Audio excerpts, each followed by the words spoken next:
It's alright, alright, alright.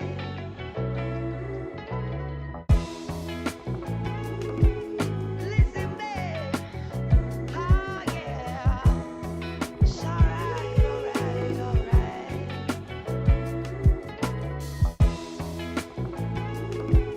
Listen, babe. Oh, yeah. It's alright, alright, alright.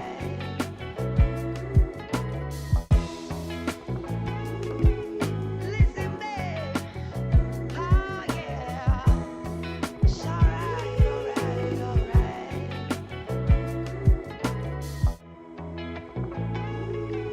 Listen, babe. Oh, yeah. It's alright, alright, alright.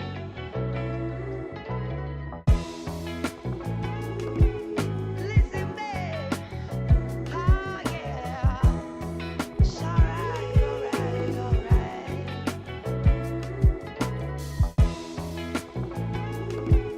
Listen, babe. Oh, yeah. It's alright, alright, alright.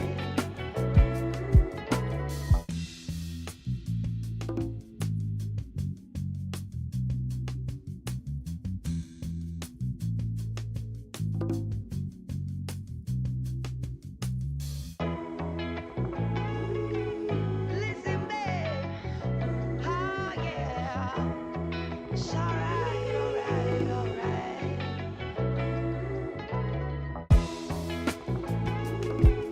Listen, babe. Oh, yeah. It's alright, alright, alright.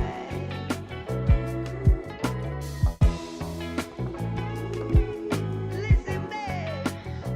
Oh, yeah. It's alright, alright, alright.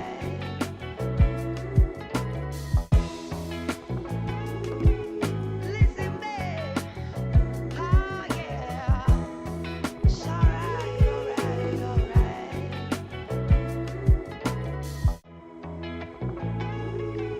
Listen, babe. Oh, yeah. It's alright, alright, alright.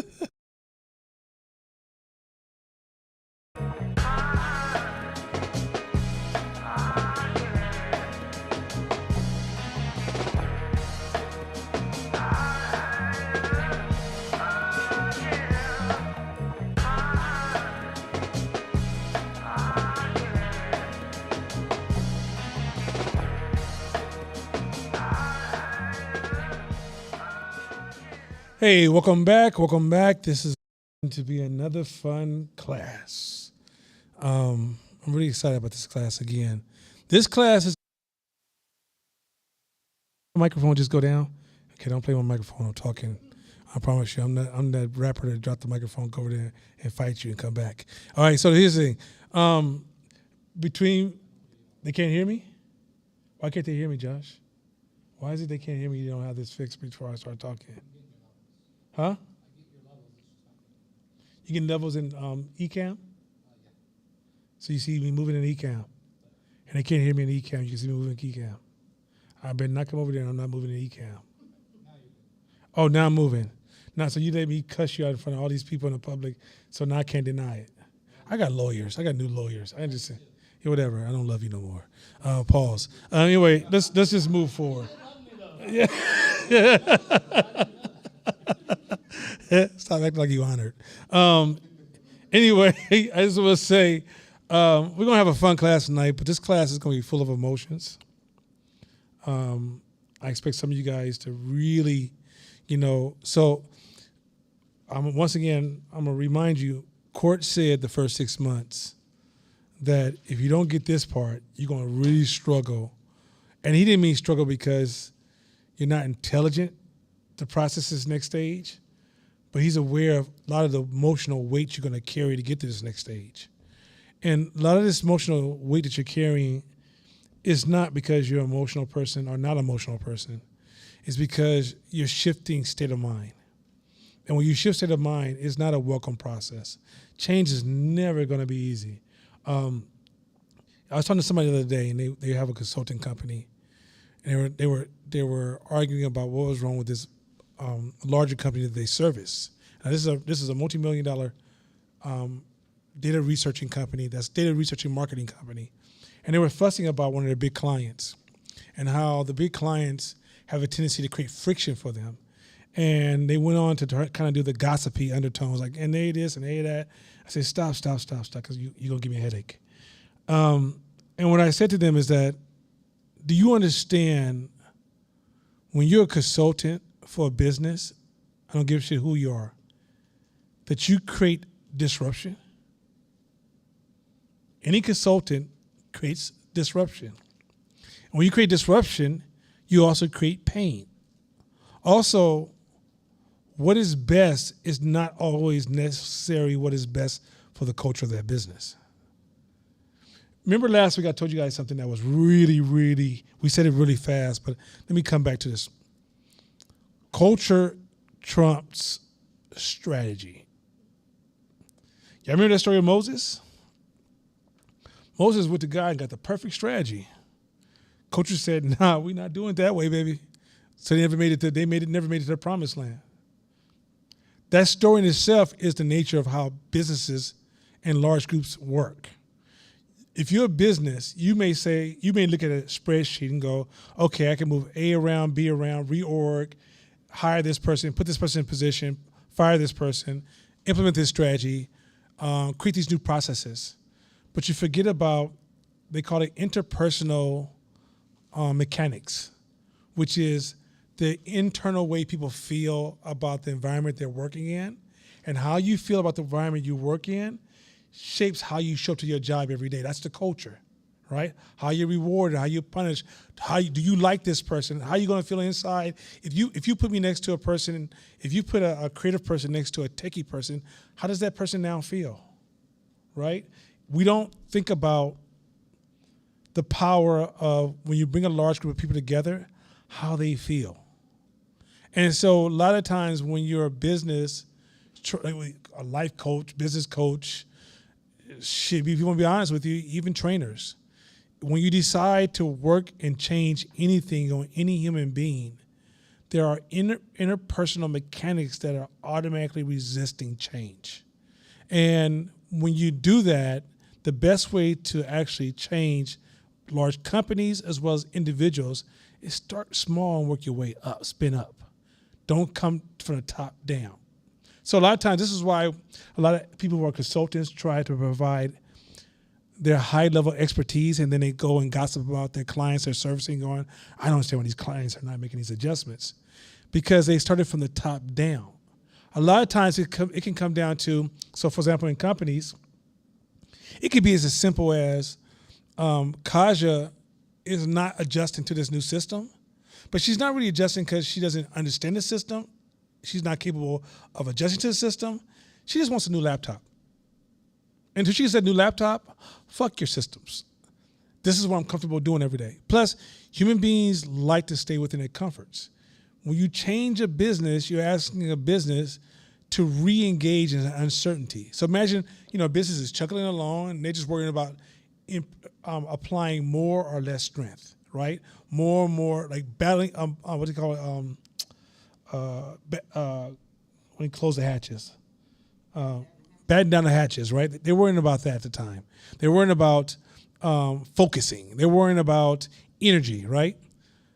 And then you come along with a better idea. You just give them, you just put in front of them their greatest fear, uncertainty. And you're saying, if you go over here, even though you've never been there before, this is over there. And if you think that all those people in those cultures are going to say, oh, that feels good, that's not how human beings work. Bringing it back to this class, today is going to be a really uncomfortable space. I don't expect you to sit in this class today and literally leave here today going, I got that lesson, I'm going to make a change.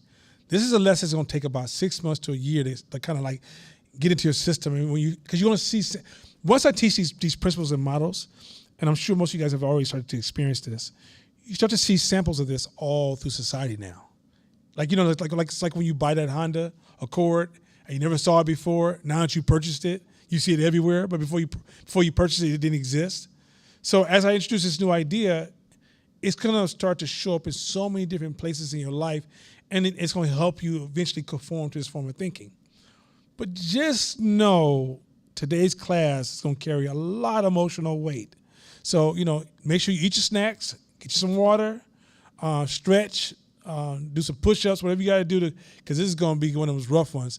Now, as we teach in this class, as we get into the second part of this class, which is going to be the most stressful part of this course, I will allow more interjections and questions, because I understand it won't be easy. It's just not going to be easy. Last, hopefully you guys are starting to understand your observation is too micro.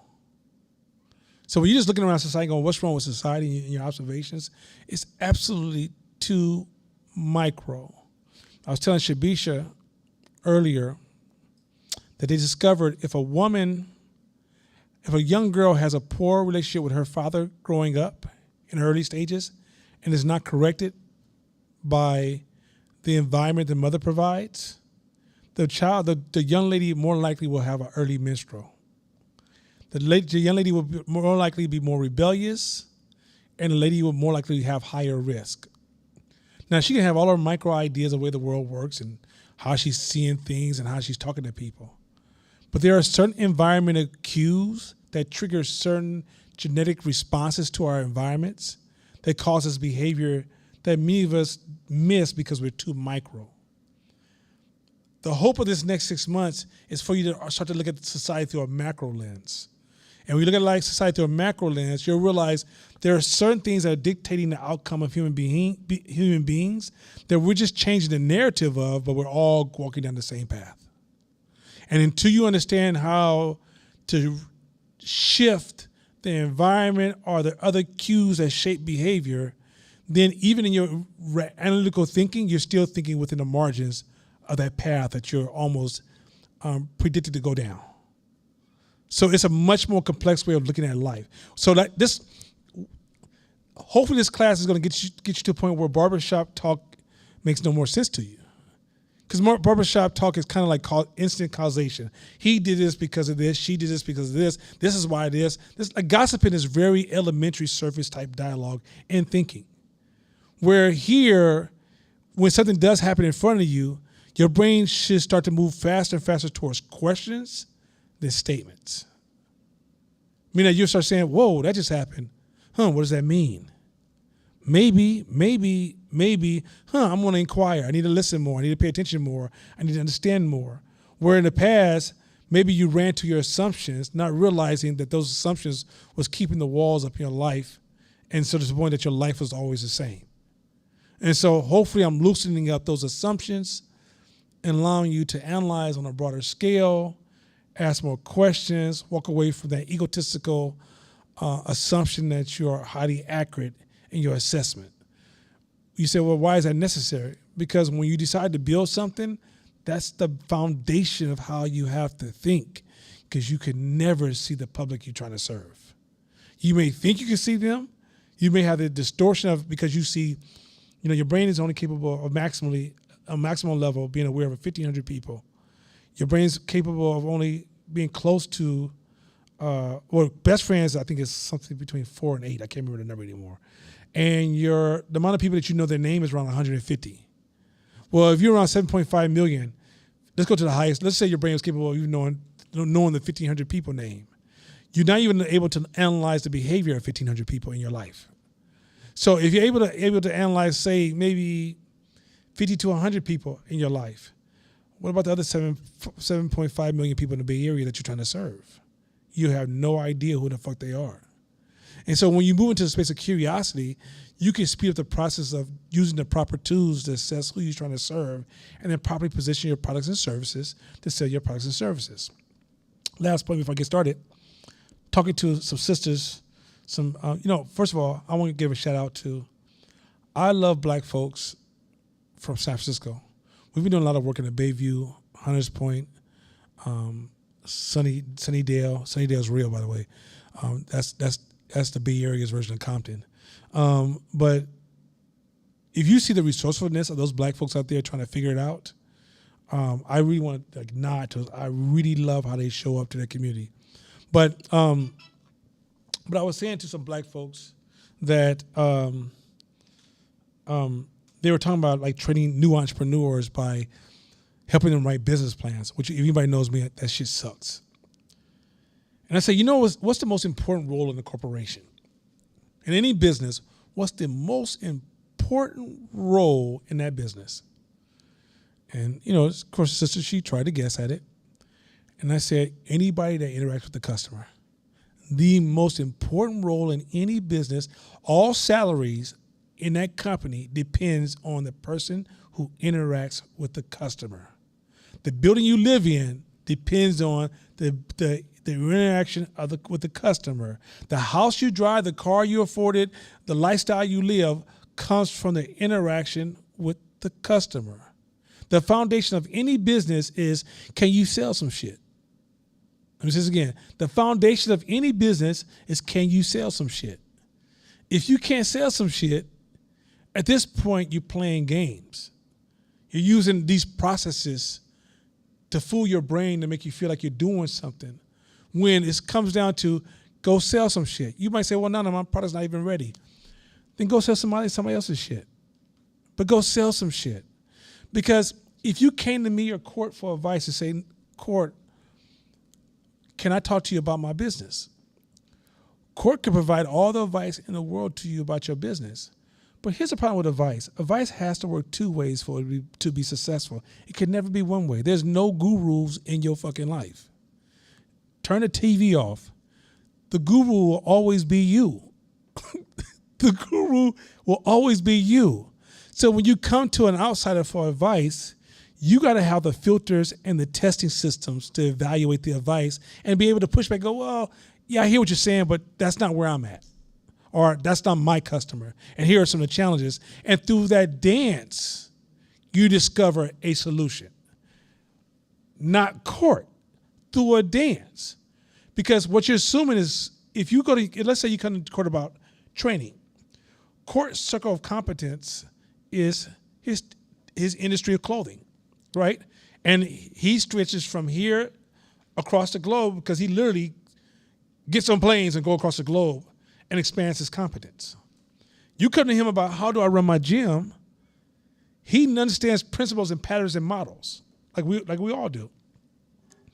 But in order for him to be accurate in his assessment and assistance to you, it requires feedback. But how do you provide feedback if you haven't spoken to any fucking people? You don't give me feedback on. So at the end of the day, because you're avoiding people by blinding yourself through playing with processes, you will unconsciously turn us into gurus because you have no way of balancing our relationship. So if you start saying, Nana said, that means we're out of balance because you're not selling shit. Go sell some shit, and all of a sudden you become an active participant in our smart relationship that allows you to enhance your performance. So I wanted to share that with y'all because sometimes I hear all these business courses about, oh, I want to go see Tony Robbins. Did he tell you to go sell some shit? No? Then do me a favor. Can I get 10,000 real quick? Because if pimping is that easy, girl, look here. I can even do this. I do this for you. Can I get 20 more? I mean, come on. God damn it. For the love of Christ, like when you sell something, and here's the thing. When you sell some shit, there's no one model on how to sell some shit. You remember last week we talked about pricing models? All right, I'll give you an example. Let's talk about Olive Olay. Olive Olay, this is Shabisha's lane. You know, Shabisha's in her Bugatti, right? Going, you better not say nothing, I'll catch your ass. But Olive Olay decided they wanted to do some market expansion. And so they were trying to think about what is our price. And at one point, they set their price to a point where the market went from buying their product here and going to places like Walmart or Costco to try to find their product cheaper, right? Then they realized the rich market didn't fuck with them because it wasn't high enough. What they discovered is there's three markets when you think about pricing. It's the mass market product, which is, you know, you see that everybody can buy it, large mass product, right? There's the middle class product, which is when I buy your product, I feel like I up my status, right? And then there's the prestige market. Prestige market means you can't afford my shit. Straight up, I hear your little videos about it's too expensive, but guess what? That's why I fucks with them. And all three of those markets don't gel. So the prestige market will tell you in a minute, I don't buy mass market shit. That's not my thing. The middle class market don't want mass market shit because they want status, right? But you can't discover those kind of complexities. You're going to listen to these old elementary ass ideas around business and marketing and pricing from simple ass people because you ain't sold no shit. Go sell some shit. And then you realize, oh, my customers like these prices. Oh, let me. And in order for you to figure out what that price is, you can't just say, well, Court sells sweatshirts at that price. Well, Court has a very specific market that he's seeking to serve. So his pricing is calibrated to his market. You're taking his copy and paste his t-shirt sales prices, turn to your market, which might be prestige or mass, and discover, oh shit, they ain't buying my shit. Because you haven't got a chance to build a relationship to your market. And through that feedback loop you get from selling some shit, you'll realize who they are, and you'll say, oh shit, I'm actually this market. Let me go purchase these items to sell to this market to serve them with the same idea. Because when Oliver Lay did, they came with a highly prestige product that was highly expensive that says, okay, I want that market too. These larger companies start to realize, okay, and I'm not going to get into distribution, but because of their distribution movement, they can actually serve more products because they got a truck that's going to already go in this area, so I can drop off more products in that area, which makes it smarter business. So what I'm saying to you guys is that there's a whole host of knowledge and strategies that come from just go sell some shit. Stop all this theoretical sitting in a room writing a business plan that no one even ever going to fucking read. Your kids won't even read that shit. Cut it out. Go sell some shit. All right. Let's try something real quick. Let's do a cool exercise real quick. Everybody pull out something you write on, or a tab you can type in on your cell phone or something, text something. Write something you're comfortable with. That's funny. And when I came up in school, I ain't gonna say shit about my year, but when I came up in school, they never did say that shit. Pull out whatever you can write on. Like pull out your tab, pull out your notebooks, or whatever. Old school shit.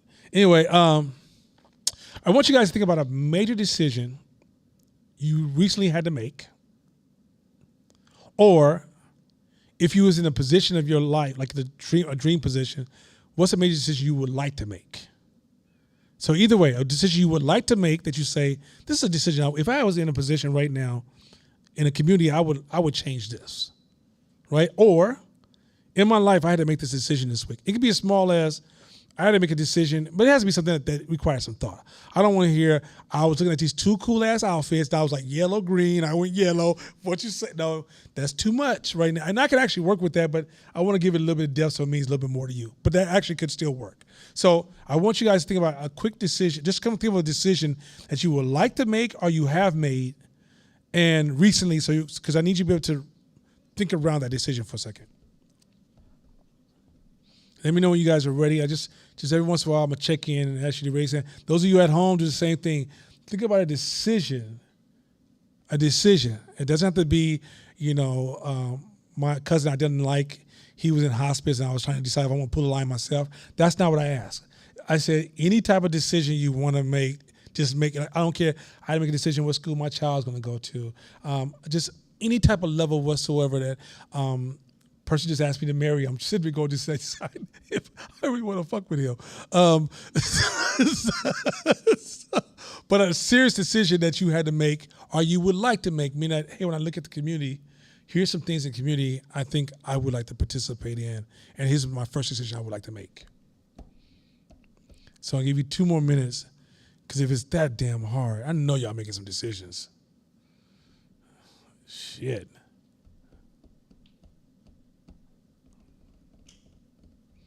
Those at home, I should get me and Court up here and sing our Dramatics remake. But being that I'm a little hoarse because I drink enough water today, I'm going to refrain from that today. Huh?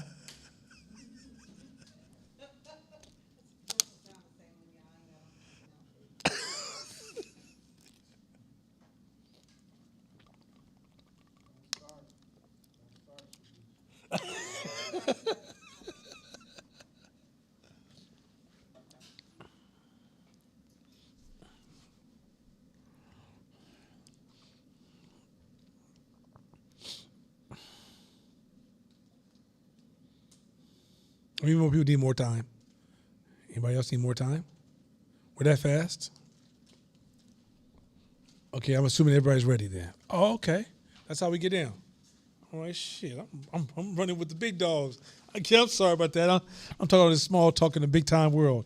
Okay, now number 2. Once that decision is made, then what?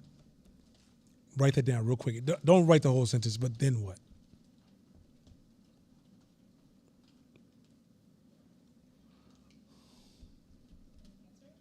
Huh? No, write it down. Then what? So you got to look at what are the effects of the decision you just made.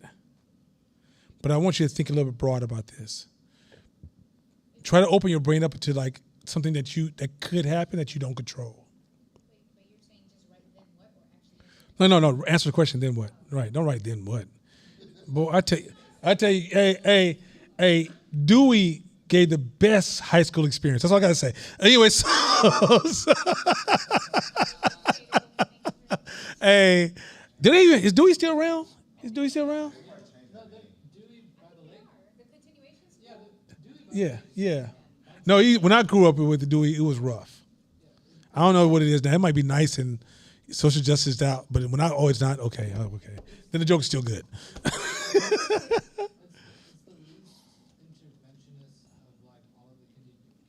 Okay, that's too many words in one sentence. Is what? Okay. Hey, I'll process it later. So those at home, he said Dewey is the most prestigious continuation school. And Corey said, how does those 2 words fit in the same sentence? I'm gonna let that one go for the sake of this class. Okay, so when you say then what, I want you to think about then what in the context of then what you obviously know, and then what you could possibly happen. So what do you know? For example, if I made this decision now, this would cause this to happen.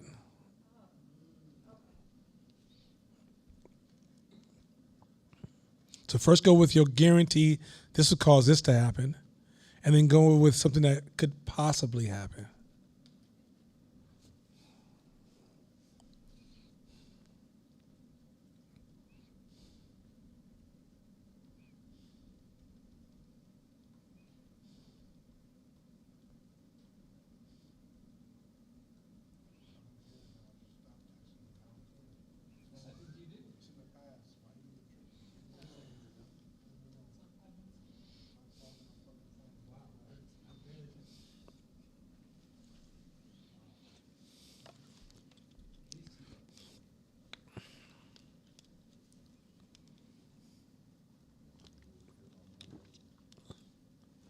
All right, and I'm gonna do one more. Now that you have that tree, take those next 2, then what? And add one more. So when that happens, what's the other causation linked to those that could possibly happen because that happened?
I'm looking at everybody, but I'm watching Shakina type, and she is moving so fast. I don't know what the hell she's saying, but it feels like so many words. I'm sitting there watching her going, I almost feel like I can say what she's gonna say. Yeah, she's moving. Speed. So I'm gonna go over. So this, what we just did was it's called a second order thinking exercise. So as we've been studying last week, we introduced the principle of second order thinking. This is a rhythm of thinking that makes you come off in your business as if you're very wise. Many of us make decisions and we allow ourselves to head into the decision from emotional space or analytical assumption. Rarely do we take time and think about, and then what? And then what? Sometimes 4 or 5 levels down. If you start to think about then what, and then what you know and what could possibly happen, when it happened, your speed of adjustment so fast that it almost from the outside eye looked like everything went perfectly well, right? Rain Free, anybody know Rain Free? She's a famous caterer from Red Door Catering. And what makes her, one of her superpowers is second order thinking. Rain has built up a library of then what, then what, then what, then what. So when she has an event, if you ever sit next to her and just watch her make decisions as a business owner, it's so fast and so quick. Her employees can't keep up with her. A newbie can't keep up with her. Somebody with low circle of competence can't keep up with her. And to the outside world, it comes off like this person is a business guru. This is what you see in me in court when you guys interact with us, and you're like, how y'all keep coming with these answers so fast? Because when we're processing so many things, we're building out then what, then what, then what, then what. And what we start to do is you start to be able to see multiple plays before they unfold. Now you're starting like that chess player who's 3 moves ahead. You see what is happening there? This exercise here. So I want to hear some feedback or some share some of your decisions. If it's I don't want to hear. Last night I went to a club and got drunk, and then what? I could have tore up my car, and then I don't want. You don't have to go that far, but I want to hear some of your stories. But I want you to pay attention as you share these stories, how you're practicing strategical business thinking. This is the foundation of strategical business thinking. This is why second order thinking that we introduced last week is so critical, because a lot of you guys want to become better business decision makers. But if you're not playing the move 2 to 3 to 4 to 5 moves down, then you're just being reactionary at every step, meaning that really the competition is controlling you. You're not controlling the competition. This is why if you're able to engage in second order thinking, you could take a loss because you know the next level is a win. If you understand second order thinking, you understand that sometimes you could be wrong and still win the game.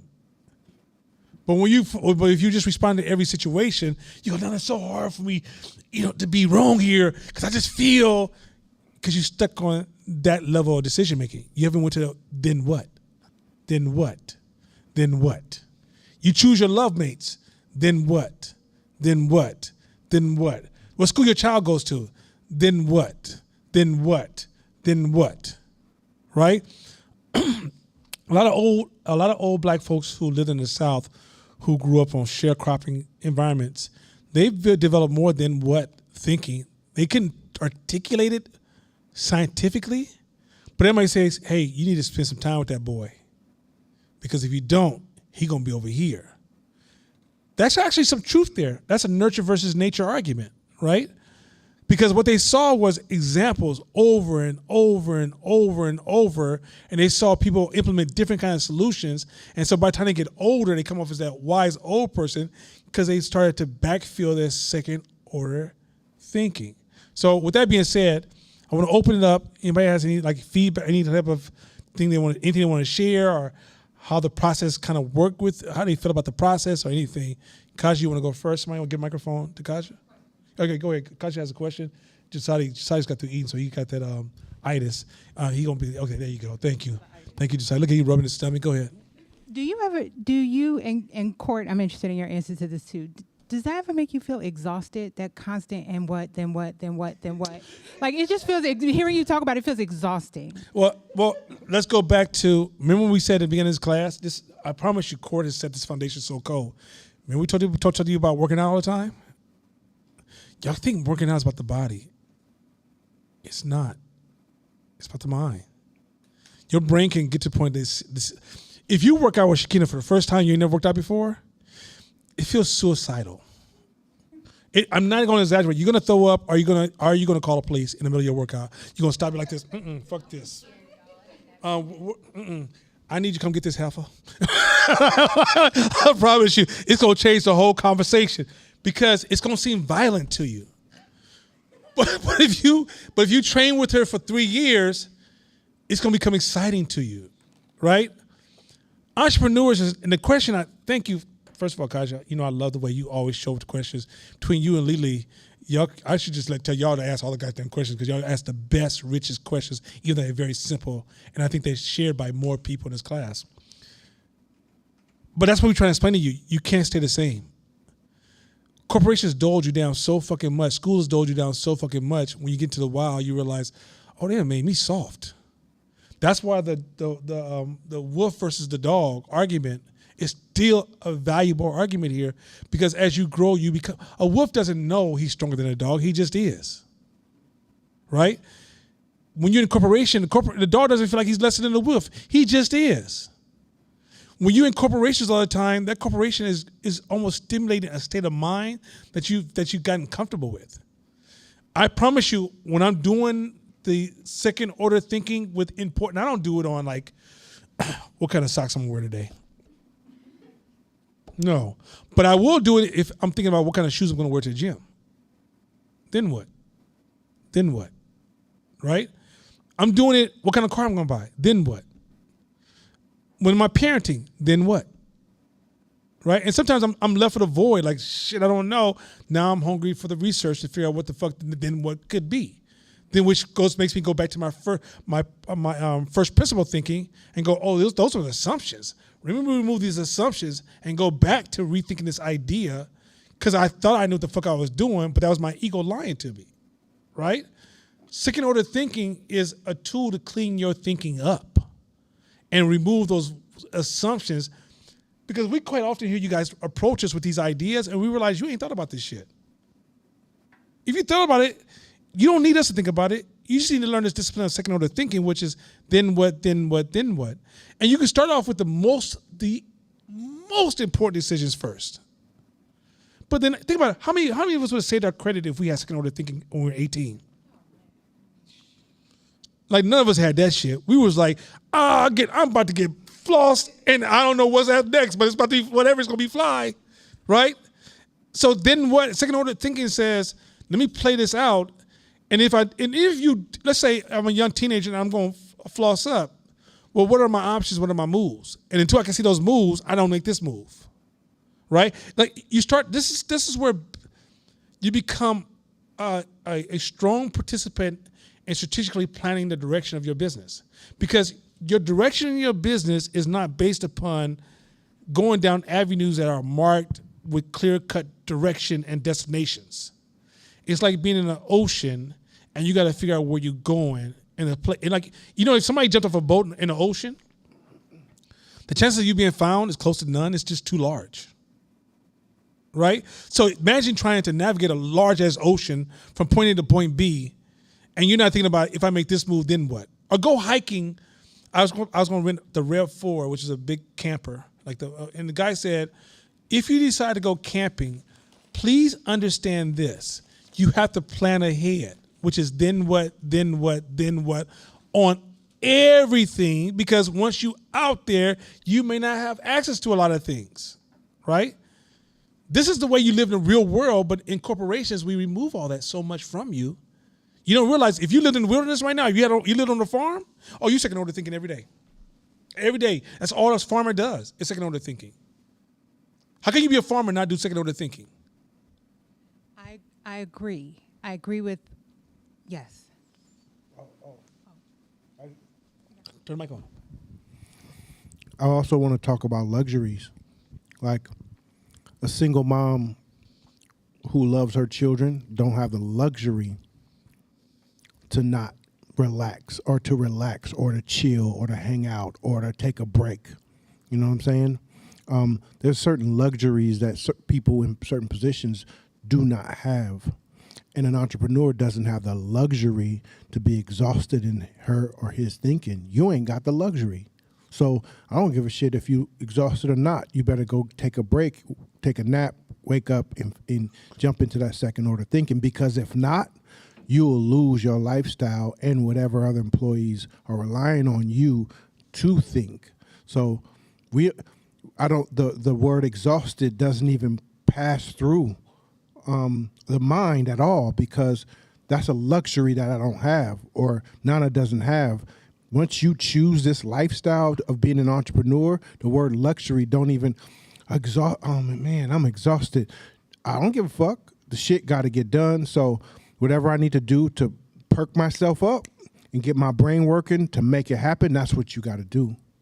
And it's not we're not trying to play buff man, weak person over strong person. The exercising, the eating, the sleeping, the meditation, those routines are helping us mentally show up, because you're burning a lot of calories. What you was expressing is factual, which is you are burning a lot higher level of calories, right? But the thing is that after a while, you train yourself to burn those. You're designed for. You have such plasticity that you can make those adjustments, but you have to grow into it. When you first start doing it, it should feel a little overwhelming, a little heavy. As you practice it, it's the most rewarding shit in the world.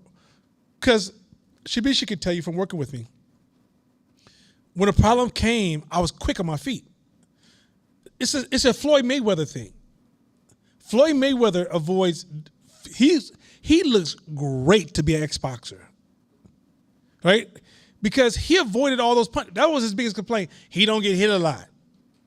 But we forget, when he was practicing avoiding hits, practicing being defensive, practicing how to turn his shoulder so when you hit him, it kind of took the power of your shoulder off. That's all second order building. So when the time came to get hit, he didn't go, oh, it's probably smart for me to do this. And it's probably, oh, let me do that. Oh, he get knocked the fuck out. Same thing happens in business. And if you looked at what he did to get there, it was exhausting. Anybody training Floyd, if anybody had a chance to train him, if Shakina trained more Floyd Mayweather's pre-match style today, she'd be like, dog, this shit crazy.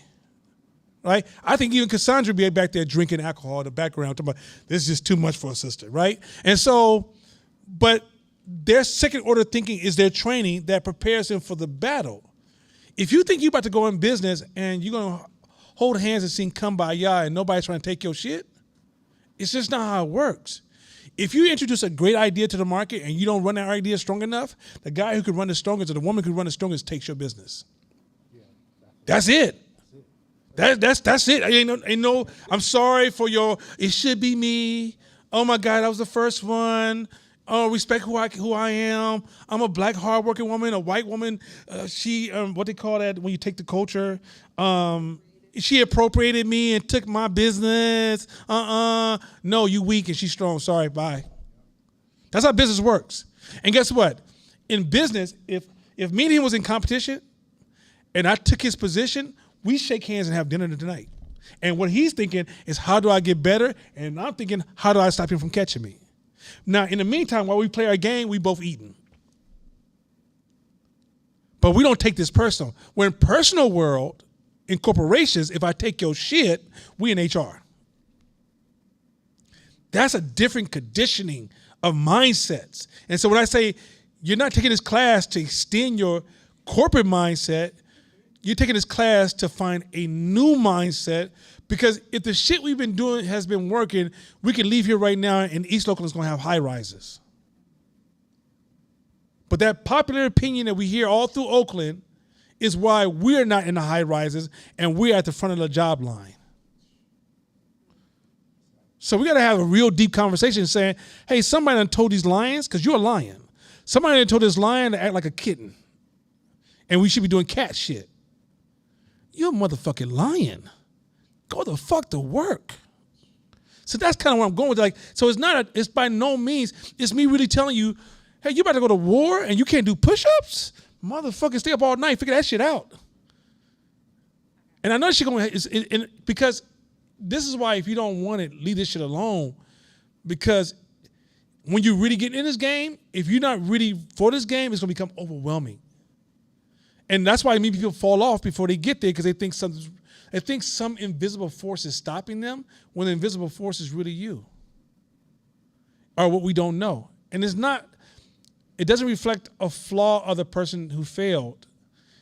It just shows us it's a lesson of how much we don't understand. And even when you understand everything, doesn't mean you're still going to win. But like, if I take a loss, I'm not over with. I might even need a week to be like, whoa, God damn it, I got my ass with that boxing match. As soon as I heal, I got to go practice again and get back in the fight. So it's just a different type of approach. And yes, so second order thinking, I expected to have some weight to it, some stress to it. But that's why I want to introduce it early now, in hopes that 3 years from now, you're like, I do that shit in my sleep. I could do that shit when I'm not even thinking about it. Because I do it all the time when I don't even know I'm doing it until I'm actually faced with that punch coming at me, and I'm like, oh shit, look at Nana. Right? But it's not because I'm special. It's a practice. It's just a practice. Nobody in this room is stronger than the other. But if you practice, you can rise above the other. Still doing decisions? Huh? So second order thinking, I want to hear somebody share something about second order thinking. Give about 5 minutes. You got something to share? I can't. Oh, you got something else to say? No, I was asking, are we still talking about the decisions? About second order thinking? Yeah. So the decision I made, I let my daughter move back home. Okay, beautiful. Then what Yes. was Hey, everybody got nervous. Like, oh Right. shit. Nobody wanted to say no. I was like, oh, then what? Go ahead. then what? Like I kind of had to compromise my lifestyle. Like, I'm not an empty nester anymore. So like, I have to buy groceries. I have to, I have to run a household for more than just me. Mm-hmm. Then what?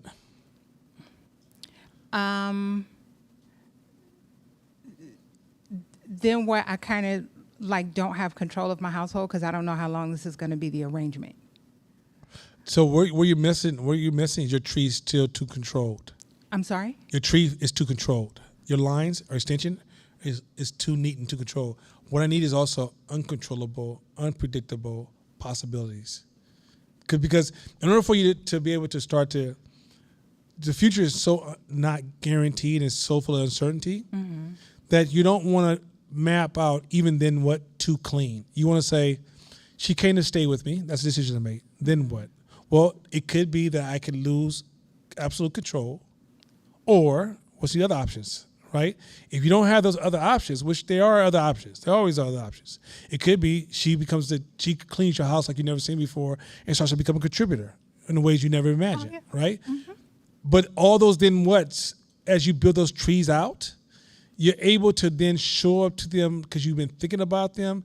And here's the most important thing: you can live without regret. Yeah. Because you owned that before it got there. As opposed to, if you can't think about then what, you can become reactionary to the moment, make a decision that you live with as regret or have impact that you didn't intend. So that's why taking that then what is, the predictable part was perfect. Now you got to work on the uncertainty parts that are possible, and that's where the power comes from. But both of those, and eat both sides, both of the parts of that branch, and it can branch off more than two. But by creating that branch, a separation, that's where your power comes from. Not from, and sometimes something will happen that's not even in your branches. But because you've built a broader branch, you have some tools within there that you could assemble at that moment to help you get through it. All right? Anybody else? Okay, Shakira, and then her cousin Tish.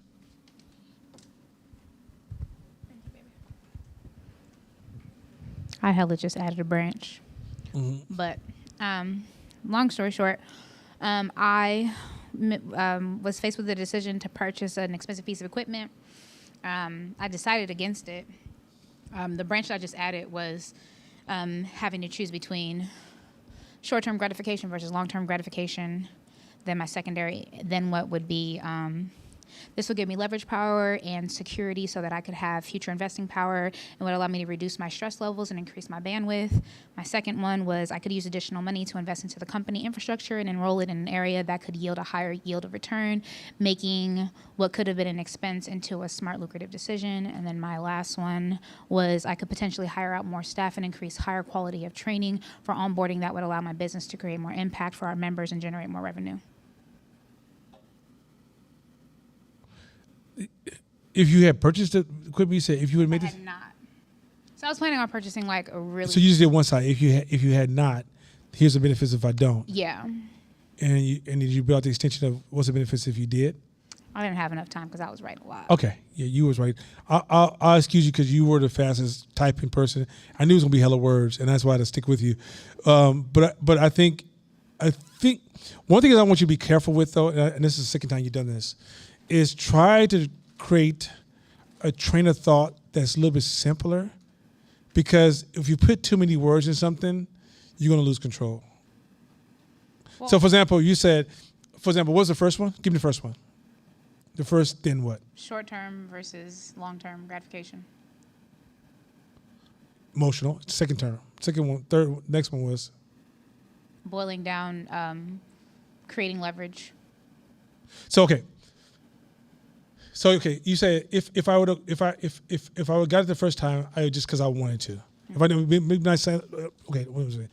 You were saying you didn't get it, which was So short. like the opposite side of this would be I purchased a piece of equipment, which would have given me a short-term yay because I have a new toy. It would have made me right. Which then that okay. You're trying to define it a little bit too safe. When you have emotional response, that requires exploration, not an answer. Mm-hmm. So the first one would be like, oh, it gave me emotional stimulation. Now I'm exploring why that is, because that we can cut the answer off so short that we don't really solve future problems. Mm-hmm. The second part, and then the next one was, you said, the next one was which one? It was pretty much just like having leverage and bandwidth, increasing leverage and bandwidth. So the two would have increased leverage, or it didn't increase it. It would have decreased it had I purchased it. It would cost me time. It would cost my company time. If you say it that fast, like the first reason I would have to make the decision is because it just would create this emotional stimulation for me, but it would also cost me time. That's an easier tool to also communicate to like your peers to kind of build work with. Mm-hmm. The way you framed it before, it was too noisy. It's almost like you're trying to answer the question as opposed to process the thought. Because really our brain goes, unless your brain does, and that's something that you probably want to pay attention to, because how do you come back when you get, your brain only can remember so much stuff. Your brain ain't that level of complexity. So like if your brain, so my brain, this is literally how my brain works. Like it just be like long ass soliloquies, right? Just like hella complex. And then I have to figure out what I say in layman's terms, like how to simplify things. But how it works in my head is like 10 times more complicated than this. This is a boiled down version of how my brain works. No, but I'm saying, if you're trying to work with a lot of stuff in your life, mm-hmm. there's a time to sit down and tear something down into pieces. Mm-hmm. But you got to have the short version for the way your life works. You're so busy, we don't have time to really play with a lot of complexities like that. But when it's time to play with complexity, we can stop. It's a methodology approach to it, which is like, for example, if I'm running around like, and I'm thinking about my son, and I'm thinking about my daughter, but I'm thinking about all the complexities from the medical records. That's so much noise, it's going to lock me down. Mm-hmm. And guess what? Either I'm going to do one or two things. I'm going to put it to the table and try to get back to it later, and I'm going to deprive it. I'm going to underserve it because it's just too many layers for my brain because I got too much shit going on. Or I'm going to overanalyze it and overcommit, right? Something's going to happen that's going to be, I just did second order to you. But what I don't do, and so what is important is say, okay, so what does this mean? What is this boiling down to?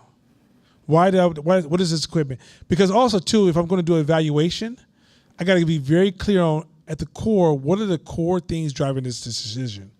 My emotions, and I think it would save me some money or time. But if so, will it really save me money or time? Well, and what is this emotional connection after this equipment? Right? Why do I feel like what is this emotional pull I have?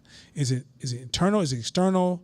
Is it I'm looking for status amongst my members? What am I doing here? And as you gain control of that, because if you don't understand that emotional cue and you're not able to tap that cue's gonna come up over and over and over again. It's gonna get you sooner or later. Well, so where my brain goes to with that is, I mean, I'm aware of my addiction with purchasing things for my business, like, which is why I chose not to, because I tend to be the new thing person. So that's why I made the decision not to, because in the past I've made big purchases and I've found out like, oh, I just spent $12,000. Stop right there. Doesn't that feel better than her first answer? That feels way better. That first answer you just gave me was too anecdotal. That what you just said right there is the human, because that's what we all are in this room. And if it's important to see that you're a human in everything you do, because one, you build more tolerance, and two, you build better tools. When you build anecdotal, you'll get into that kind of distortion of I should have done this, it should be like this, because your brain is approaching it that way. So I'm saying, like, just pay attention to that anecdotal approach you have. It's a little too complex and a little too. But when you answer the second time, that was human. Hey, I have a tendency to be emotional about some shit, and I like it. Now, the person you're trying to talk to for support, because sometimes you need other peers to help you. That first answer, if you went to Shabisha goes, whoa, I got to think about the fuck you just said. Write it down. Right? The second answer, everybody in the room got it right away. That's why I stopped you, because it's a different approach. And that type of approach, I'm not sure if you give yourself enough permission to be human, because in a sense you're saying I should be like this, as opposed to everybody in this room is fucking human. So question to you and the court, kind of, because, okay, kind of to what court was saying, like, I have a business and I have employees and I have mouths to feed. So I don't feel like I have the fucking luxury to be hella human. Like, I got shit to do. Misquoting us. No, but I'm saying like, okay, yes, but in my head, like when I heard court say like we don't have the luxury, I know he wasn't implying it to that, but in my head, like that's how I process. Like, I don't have the luxury to be lazy. I don't have the luxury to be tired. I don't have the luxury to not get shit done. I have to get shit done because I'm the boss. Like, I have to. Yeah, but you can't be a servant of your business. You got to be the master of your business. So That's a big like difference. when you were breaking down your second order of thinking, I master my position. I don't. Yeah. No. But sorry. So when you were giving your rundown of second order thinking from mine, and you told me that mine was too complex, in my head I'm laughing because I'm like, wait, but yours sounds way more complex than mine does. Hold two separate ideas in your brain at the same time, and you see the strategy. You're trying to make everything. You're trying to make A and B, A and B, A and B. There's a C and there's no A, B, or C at all, right? You got a whole opposite thoughts. That's why I say we're in the second level. We're not doing, that's too elementary. Which your approach is very elementary, saying if this is this and this is this, this and this. Nothing is A and B for it. Nothing is consistent. Nothing. There's extremes. There's balance. There's time to when to apply. When I meet Christians who are like hardcore scriptures, and then I remind them of their book called Ecclesiastes. It says there's a time and a place underneath the sun for everything.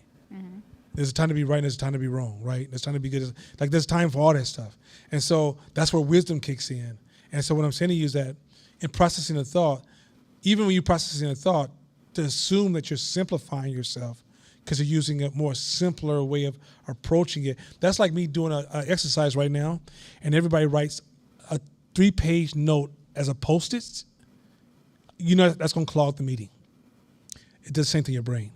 At some point, you got to like title where you're trying to go, right, and kind of be clear about it. And then when it's necessary to be able to break down into it, you can get complex because you have the ability to keep going and keep going, keep going. But when I'm talking to myself, I don't quote. I was out with Albert the other day, and Albert asked me a question, and I laughed in my head. He said, "How does your neuroscience apply it right now?" He said, because we was out in public doing some insights. He says, "How does your neuroscience apply to this right now?" And I thought to myself, I don't know. It just does. I mean, that when it needs to be on, it come on. But if I walk in that room and try to be a very neuroscience approach, Just looking for neuroscience at. I'm going to miss all the opportunities to see the things I need to see. And sometimes it's like also I can start projecting on everything I need to see. So there's a time when I'm just got to receive it, communicate it, simplify it. When I teach this class, do you know how deep my brain is processing it, but how I boil it down to share it? And then when I ask you guys to participate, if I express to you the way I read, the type of materials I read, if I came to this class, one of these days I should just do it, come in class and talk to you using a language that I'm used to hearing in what I do. You guys would be like, I don't know what the fuck are we learning right now, right? I don't even talk to myself like that. But when it comes time for me to stop, pause, and dive deeper into something, I can go there. But I also come up with simple ways to process it so I can hold on to it. So next time that punch comes, drop the shoulder roller to the left. Drop the shoulder roller to the left as opposed to make sure the deltoid tilts to 40 degrees. Make sure the head is tilted 25 degrees. At this point, if a boxer thought like that, he gonna get slapped. At some point, duck. Duck, fool.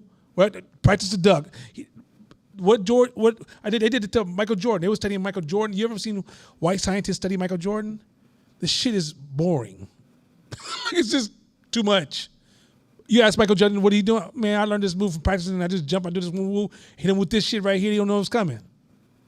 Right? But that's the difference. It's when you're commanding the knowledge as opposed to if you were just a professor and you had to like tear it apart to come back to a simplistic execution. That's one thing. But some professors get lost in the world of complexity to the point they no longer can communicate to everyday people. Cornel West gets on my fucking nerves. Was the purpose of this exercise kind of like to be like a Venn diagram to see like both sides, or was it like to lean like left or right? The purpose of the exercise is for you to learn how to see a decision as not just being something you control from the point of then what. That it's possible moves left or right. But you And took a and 6-4 also vote. understanding causations, right? And correlations. Causations and correlations.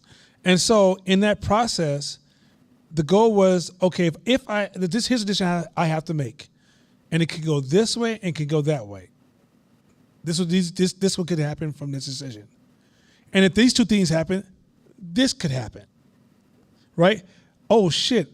So even though this was a good decision, I'm actually about to lose some money. Oh shit, this is a good decision. I'm about to fuck up my kids. Oh shit, this is a good decision. I'm about to be in a hospital. Right? Or this decision is a risky decision actually. And if I do it this way, I'm in a hospital. But if I do it this way, I'm actually winning. Right? It's knowing how to see things at multiple levels and playing with it and expanding it and tearing it apart.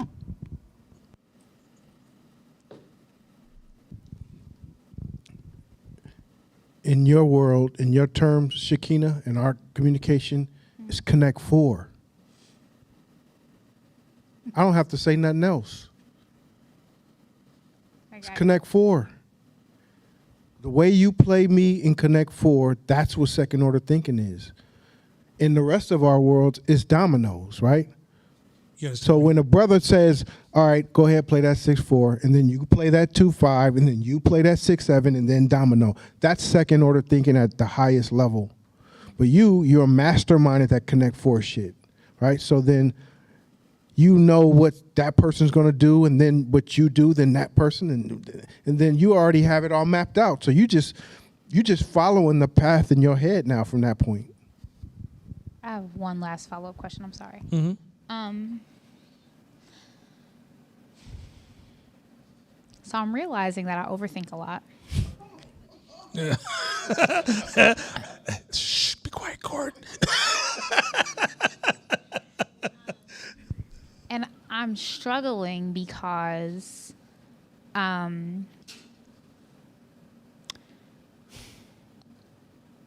was never celebrated for my brain when I was younger, even though I was a force to be reckoned with. Like, I was a very intelligent person. And then even now, as I'm growing my business and, we're hitting, we're growing, I'm realizing that I'm still not being valued for my brain and my intellect, which bothers me. And so then I think that's why I overthink things, because I'm trying to figure out, like, why is my all of the time, energy, effort, like all of the things that I've invested in to make me a superior person to play the game that I'm playing, why is it not valued amongst other people? And so then my brain tends to overthink things, because in my head, I'm like, I have to be a master problem solver, because if I'm not, there's always somebody coming after me to figure out how to solve this better. So my brain doesn't even, if I see a problem, I'm not even focused on what's wrong or why it's wrong or how did it get there. I'm like, all right, fuck that shit. That's wrong. How do I fix it? So I don't even go down the opposite side. And I'm kind of starting to realize that I probably need to start exploring that, because I run to the other side of like, let's fix it right now. Well, okay. So first of all, we're really close. So this is going to be, I have a little bit more insights on you. One is that you were in survival mode for a long time. So when you're in survival mode and hustling mode, you're quick fix, worry about the future later on. You're not playing the long game. You're only playing short games. Short games, can I get paid right now? I don't know about tomorrow, right? But as we all know, you can crash and burn with that over time. And the more you build, the more that's a death sentence. 2, that's always been one of your weaknesses, is not realizing this simple, nice, innocent act right here, 3 moves down is horrible, right? And this mean act right here, 3 moves down is the most kindest thing in the world. So, for example, men, the purpose of men is becoming lost. But when men are roughhousing with his boys and his girls, second order thinking shows us, now it's been discovered, that you're teaching children how to deal with friction in society. So when they get older and they feel that friction, that roughhousing that happened way back here, that the mother quite often doesn't like in traditional relationships, right? But if she understood the second order thinking of that, it has a long-term impact. That's amazing. There's more things in our life that are not tied to what's right in front of us that's shaping the arena that we're actually working in. And some of us need to get out of that goddamn arena. But we can't, because we're trapped in the first response of thinking. And so even some of the problems we think, when we feel like life is working against us, it's not life working against us. We're not making decisions further enough down the line to change the way life is showing up to us, right? Even when you said earlier, people didn't think I was smart, or people don't treat me like I'm smart enough, right? Well, second order thinking says, well, let's play this out. What could possibly be going on that could be causing that, right? And I, like I told you a long time ago, when people don't treat you a certain kind of ways, often you set the stage of how people show up to you. I know it's hard for y'all to believe as you get older, you'll realize how you show up is how other people show up to you.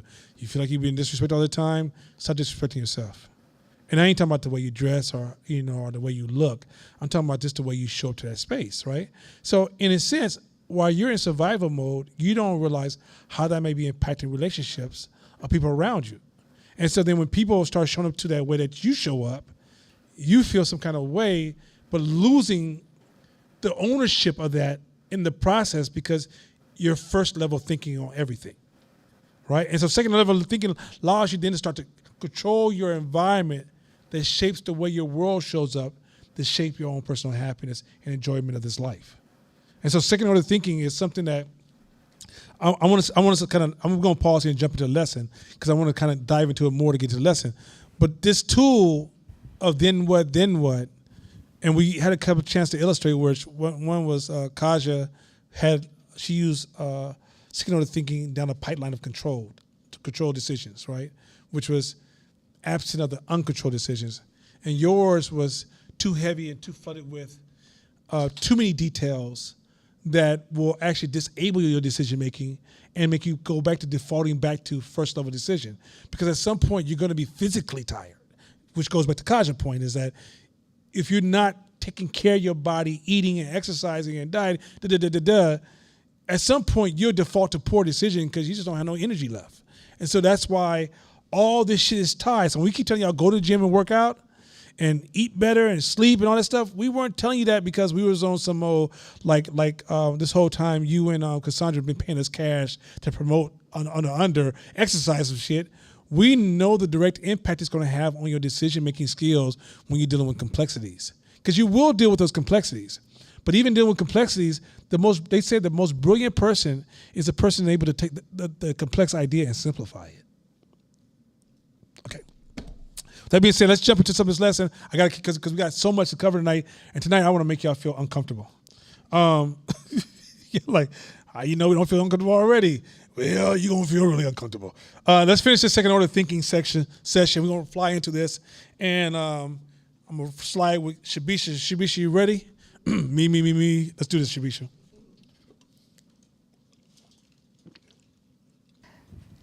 Constructing an effective argument. Second order thinking can help you avert problems and anticipate challenges that you can then address in advance. Okay, say again.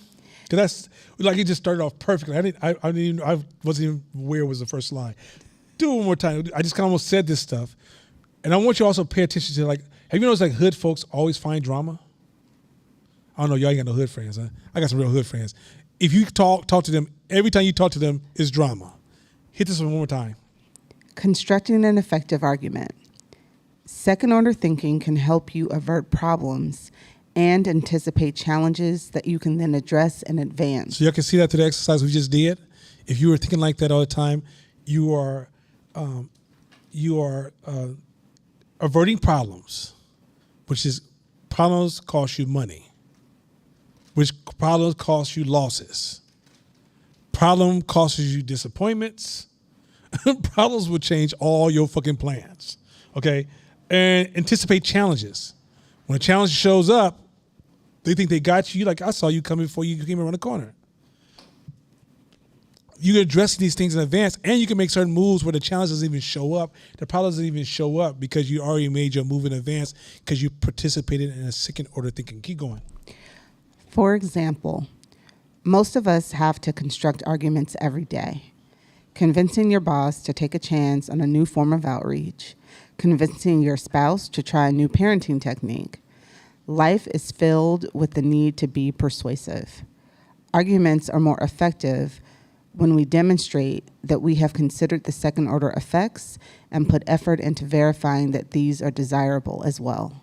So you're arguing with somebody, you've already played out a decision multiple directions so well to a point that you've even considered with empathy and insights the partner or the people that you're negotiating with. So when you start to negotiate, you've already calculated all these possible plays. And then when they start to show up in the conversation, what allows you to be the almost leader in the dialogue is because you see me. You know how many times you go, I don't feel seen? Because they didn't consider your fucking argument. You're not even part of the discussion. What makes you very, very powerful and allow you to also create more harmony amongst people is your ability to see multiple plays. And in some cases, even sometimes realize that your position was the weakest position, so you let it go. You don't even engage in an argument. Because you realize, oh, I was being selfish. I was on some shit. Right? But in order for you to make that play, it changes the way you show up to the people around you. Next slide. A word of caution. Second order thinking, as valuable as it is, must be tempered in one important way. Keep going. You can't let it lead to the paralysis of the slippery slope effect. Shagina.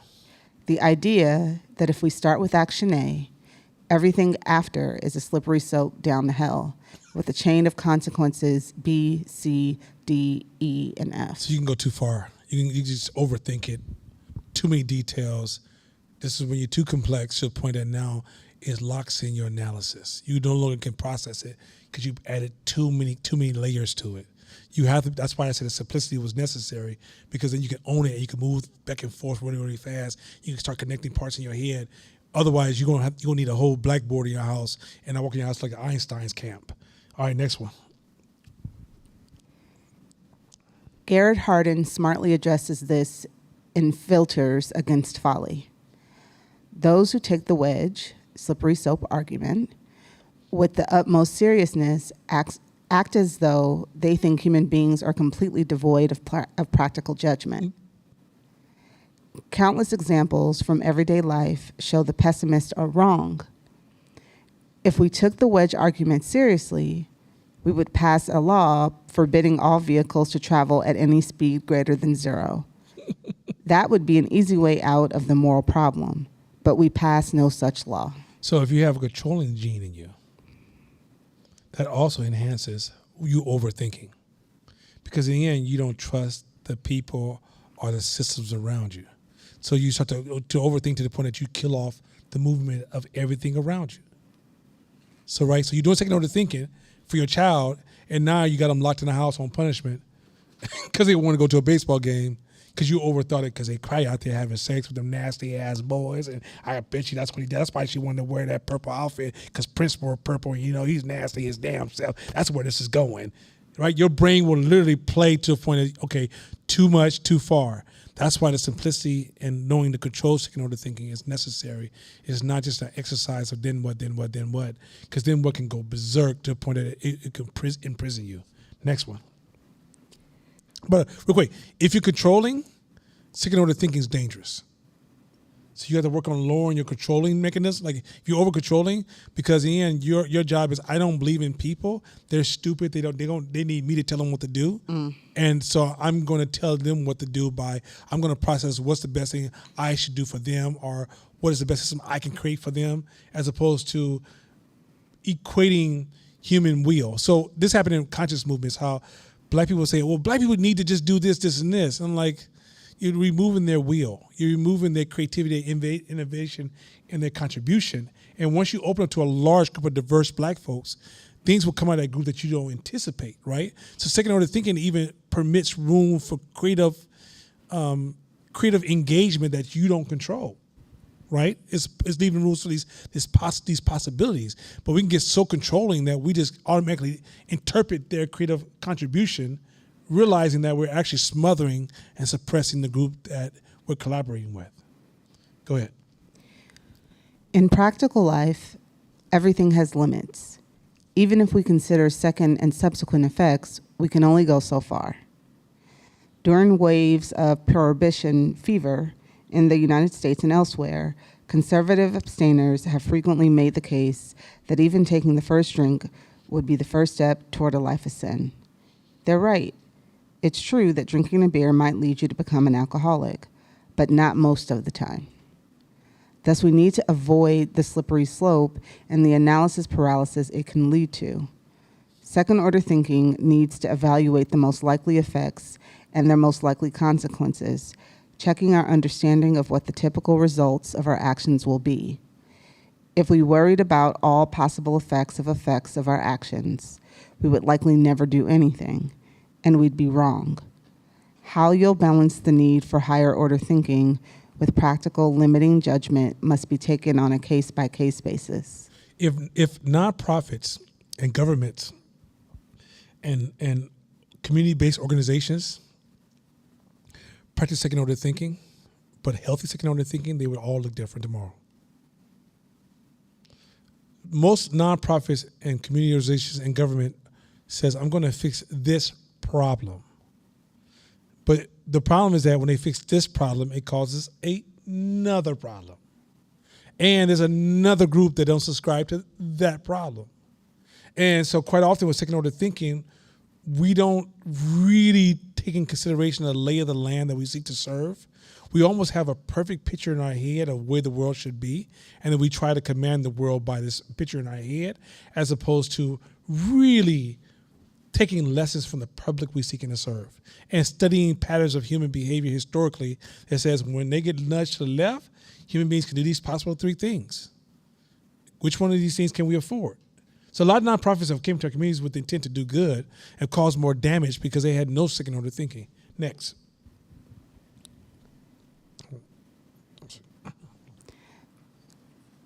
So, conclusion, we don't make decisions in a vacuum, and we can't get something for nothing. When making choices, considering consequences can help us avoid future problems. Mm-hmm. We must ask ourselves the critical question, and then what? So defund the police, and then what? Buy black, then what?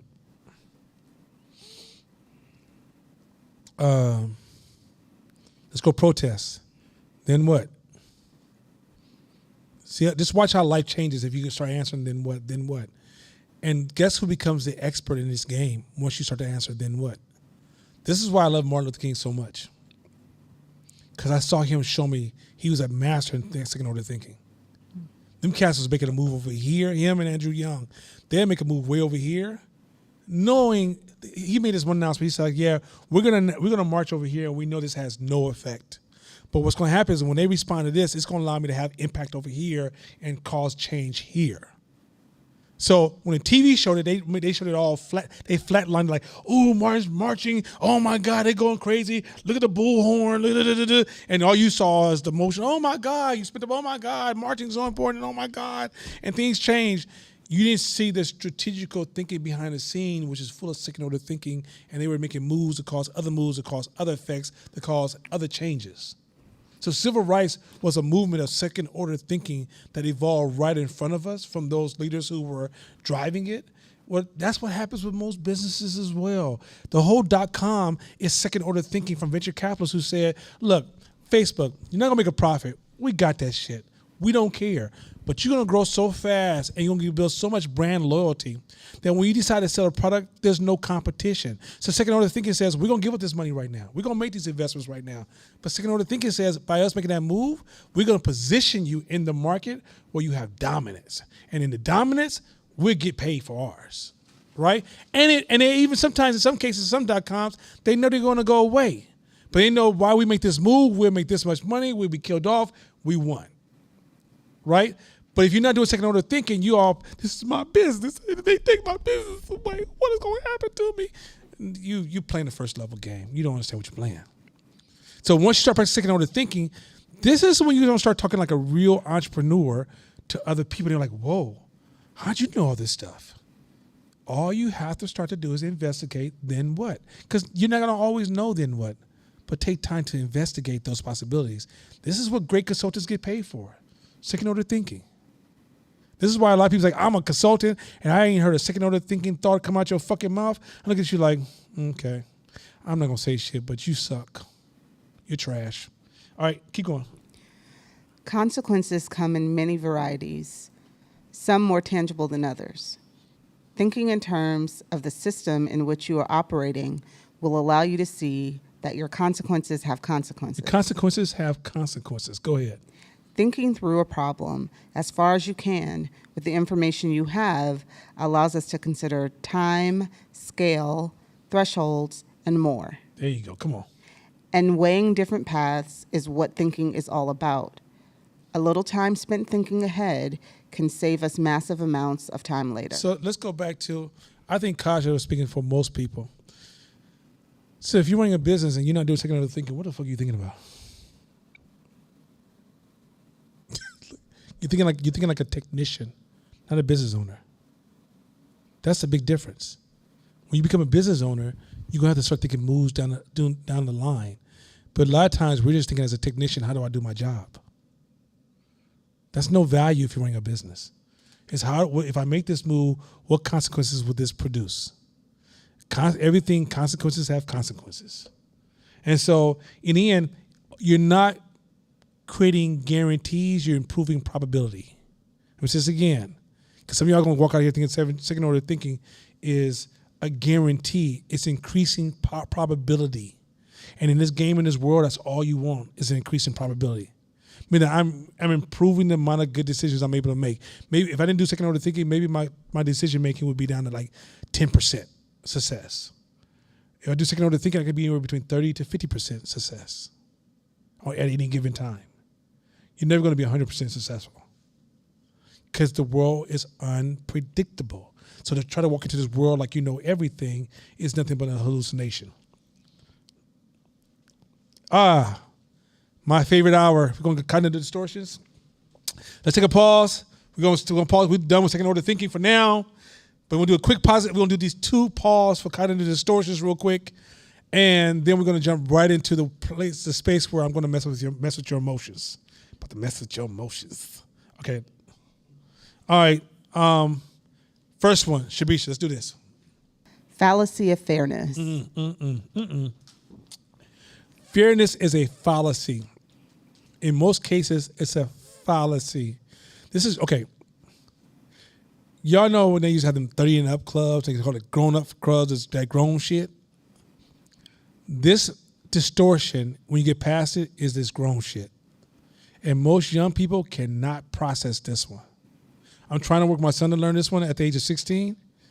And he struggles because that's not how he's built. That's not his chemicals in his body, the way he's experiencing the world. It's just hard as fuck. And in your 20s, you are almost drunk with this principle. So go ahead. This cognitive distortion refers to measuring every behavior and situation on a scale of fairness. So pause. Read that again because that's so important. Josh wanted me to see him again. I don't know why. He's really feeling lonely. But go ahead. Try it again. This cognitive distortion refers to measuring every behavior and situation on a scale of fairness. So measuring everything on a scale of fairness. What kind of... There's a movement called... what they call that movement? Black people, trans, LGBTQ plus, Latinos, Asian Pacific Island. What they call that movement? It's based upon fairness. Isn't based on fairness? I can't remember the movement, but keep going. Finding that other people don't assign the same value of fairness to the event makes you resentful. Wait a minute. You mean canceling? I want to say, fine. This book was written. This kind of distortion was written a long time ago. So this wasn't written. This was written before social justice was a thing. So it says, finding that other people don't assign the same value of fairness to the event makes you resentful. If you don't get with this, you don't love black people. I'm gonna cancel you. Go ahead. In other words, you believe you know what's fair and what isn't, and it upsets you when other people disagree with you. Isn't that some shit? That you the center of the world and they don't agree with you, they all fucked up. But you the only one going home fucked up and they going home and eat some soup. Ain't that some cold shit? Your life all fucked up, the world's ugly, everybody's racist, everybody's wrong, and they all at home partying, drinking, having a good time watching games. You see guess who's getting fucked up in this situation? You do. Because the story you telling yourself because you ain't learned this grown shit yet. Keep going. The fallacy of fairness will lead you to face conflict with certain people and situations because you feel the need for everything to be fair. Oh my God. I got something I want to say about what's wrong with these. I don't usually speak like this except since yesterday. Right? Have you ever heard me say this? And I'm going to say this again. Most extreme activists are damaged. I've been pro-black for 30-some years. Most extreme activists, the loudest people in the room, they usually talk about everything else is wrong in the room because they want to show you about their own goddamn life. I wish they just put their life online. We'll all get sad. We'll probably go over there and start crying, holding them and rocking them. This is why the people, they want to distract by saying, Kaja, you know what's wrong with you? Shh. And don't worry about me, but let me tell you what's wrong with you. And I'm going to analyze some deep shit. See, since Africa, the original people, I can look at you and you fucked up. This is kind of shit's happening. This whole argument of fairness is a mental fucking distortion. You say, no, how can a mental distortion do it? How can a mental distortion occur and everybody's into it and corporations buy into it, colleges buy into it, and here you are in this single ass class telling me it don't make no sense. It's called Y2K. Same shit happened. It's called how the CDC just came out and said, yo, we fucked up in the way that we treated COVID. And everything they said they fucked up on COVID, let me just say real quick, go back and check the fucking tape. Did I not call it in this class? They're off. This is wrong. This is not how human beings work. You're never gonna outrun a fucking virus. Out of 350 million people, you can't get everybody to be conform. Conformity is impossible with large groups of people. Perfect conformity is impossible with large group of people. If everybody just wear a mask and get a shot, we'd be cool. If you don't stop promising me if I pray tonight Disneyland will show up in my backyard and Jesus will pick me up and go jogging with me and make me have some great food at a fine restaurant in Italy and bring me back by 3 p.m. so I can take care of my kids, you gonna stop lying to me about this shit? The reality is that you can get mass distorted movements that happen in society and be happening every generation. Some of y'all, this is your first one. Keep living. You're going to run across a whole bunch of new ones every decade. There's a new movement that comes from a psychological distortion of large groups of human beings. And there's nothing wrong with that. It's part of being human. But when you're trying to navigate some real shit, you got to be able to know the difference between real shit and fake shit. This is a mental distortion that often causes the person who believes in it the most damage. So if you don't think I'm fair and you don't think nobody in the room is fair, At the end of the day, you're going to suffer the most. We're not. Go ahead. According to your own parameters. But fairness is rarely absolute and can often be self-serving. Ooh. So if you pay attention, I was telling Mashama today, I was like, all I'm watching amongst all these different groups right now who are identifying themselves as groups is their power exchanging, or they copy and pasting what they consider is wrong. So you judging me is wrong, so I'm going to judge you. You buying white is wrong, so I'm going to buy black. You having your own schools, I'm going to have my own schools. You see how we just copy and paste? No, we're not coming with a middleman solution. What's the higher solution that we should be rising to? We're doing tit for tat, because what's poisoning all of our strategy as we move through our communities is we're using fairness as a guide of how to design a smart strategy, as opposed to second order thinking, what's the best play we need to make? See the difference? Let's roll. And by the way, if you build a business, you have to articulate and educate your staff so they don't become victims of fairness. Otherwise, your staff will destroy your company, because in the end, they'll feel like, oh, that wasn't fair, this wasn't fair, that wasn't fair. You do realize how much that would destroy a business? Have you ever been in a company where it got real toxic because everybody's talking about something wasn't fair? Because they couldn't see what was above them, or the play above them, or the history of that industry. And actually, you're at the best point that industry's ever been, but you can't see it because you get blinded by fairness, and it makes you feel like, why do you think most kids get fucked up as teenagers? They're drunk with fairness, and like my son said, he didn't forgot what kind of house he lived in. My son was living in an upper middle class house, can have any fucking thing he want, and he was finding shit he couldn't have, and it wasn't fair. And so in the end, he got to the point, I want to kill myself. There was nothing wrong with the environment. He was drunk with the kind of distortion of fairness. Some of y'all in relationships where you're about to leave your loved ones, fairness. You'd be surprised how much your life gets fucked up by this idea of fairness. Some of y'all have arguments and lonely as fuck at home because you so tired of motherfuckers not treating you fair. It's not the world around you. That's why I keep telling y'all, like, give me a year, I can fuck you up. I will redefine racism as you know it, and realize that as racism exists, you're playing a part of it, because you got to believe it for it to work. If I tell you I don't like you, and you're like, I don't give a fuck, and keep moving, guess what? You just took away all my fucking power. You only give me power when I say I don't like you. Like, but why? Yeah, baby, got him. So for some of this shit to work, we got to fall into certain mental distortions of they're not being fair. Oh, now what you want to do? I'm going to go back to fuck to sleep. Leave me the fuck alone.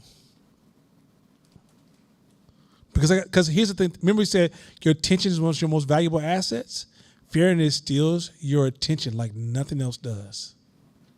We done went over the value of attention for the last two classes. And you stuck in this distortion, you can't even keep none of your attention for yourself. You on Facebook just looking for unfair shit. You texting all kind of unfair language. Let me tell you what I feel. See, when I understand this, see, Dr. said paralysis of analysis, and this is why black people got me fucked up. They're at home eating their soup. Good day today, wasn't it, honey? Really good day. You fucked up. And then I ask you, hey, man, you're like, nah, my children, they just so bad. I don't understand them. Well, if you would have gave some of that fairness time to your kids, they might be all right. It's real shit. Keep going. An example. You expect your partner to come home and massage your feet. It's only fair since you spent all afternoon making them dinner. Could you stay with me now? Don't let me lose you to fairness. You got my attention fucked up.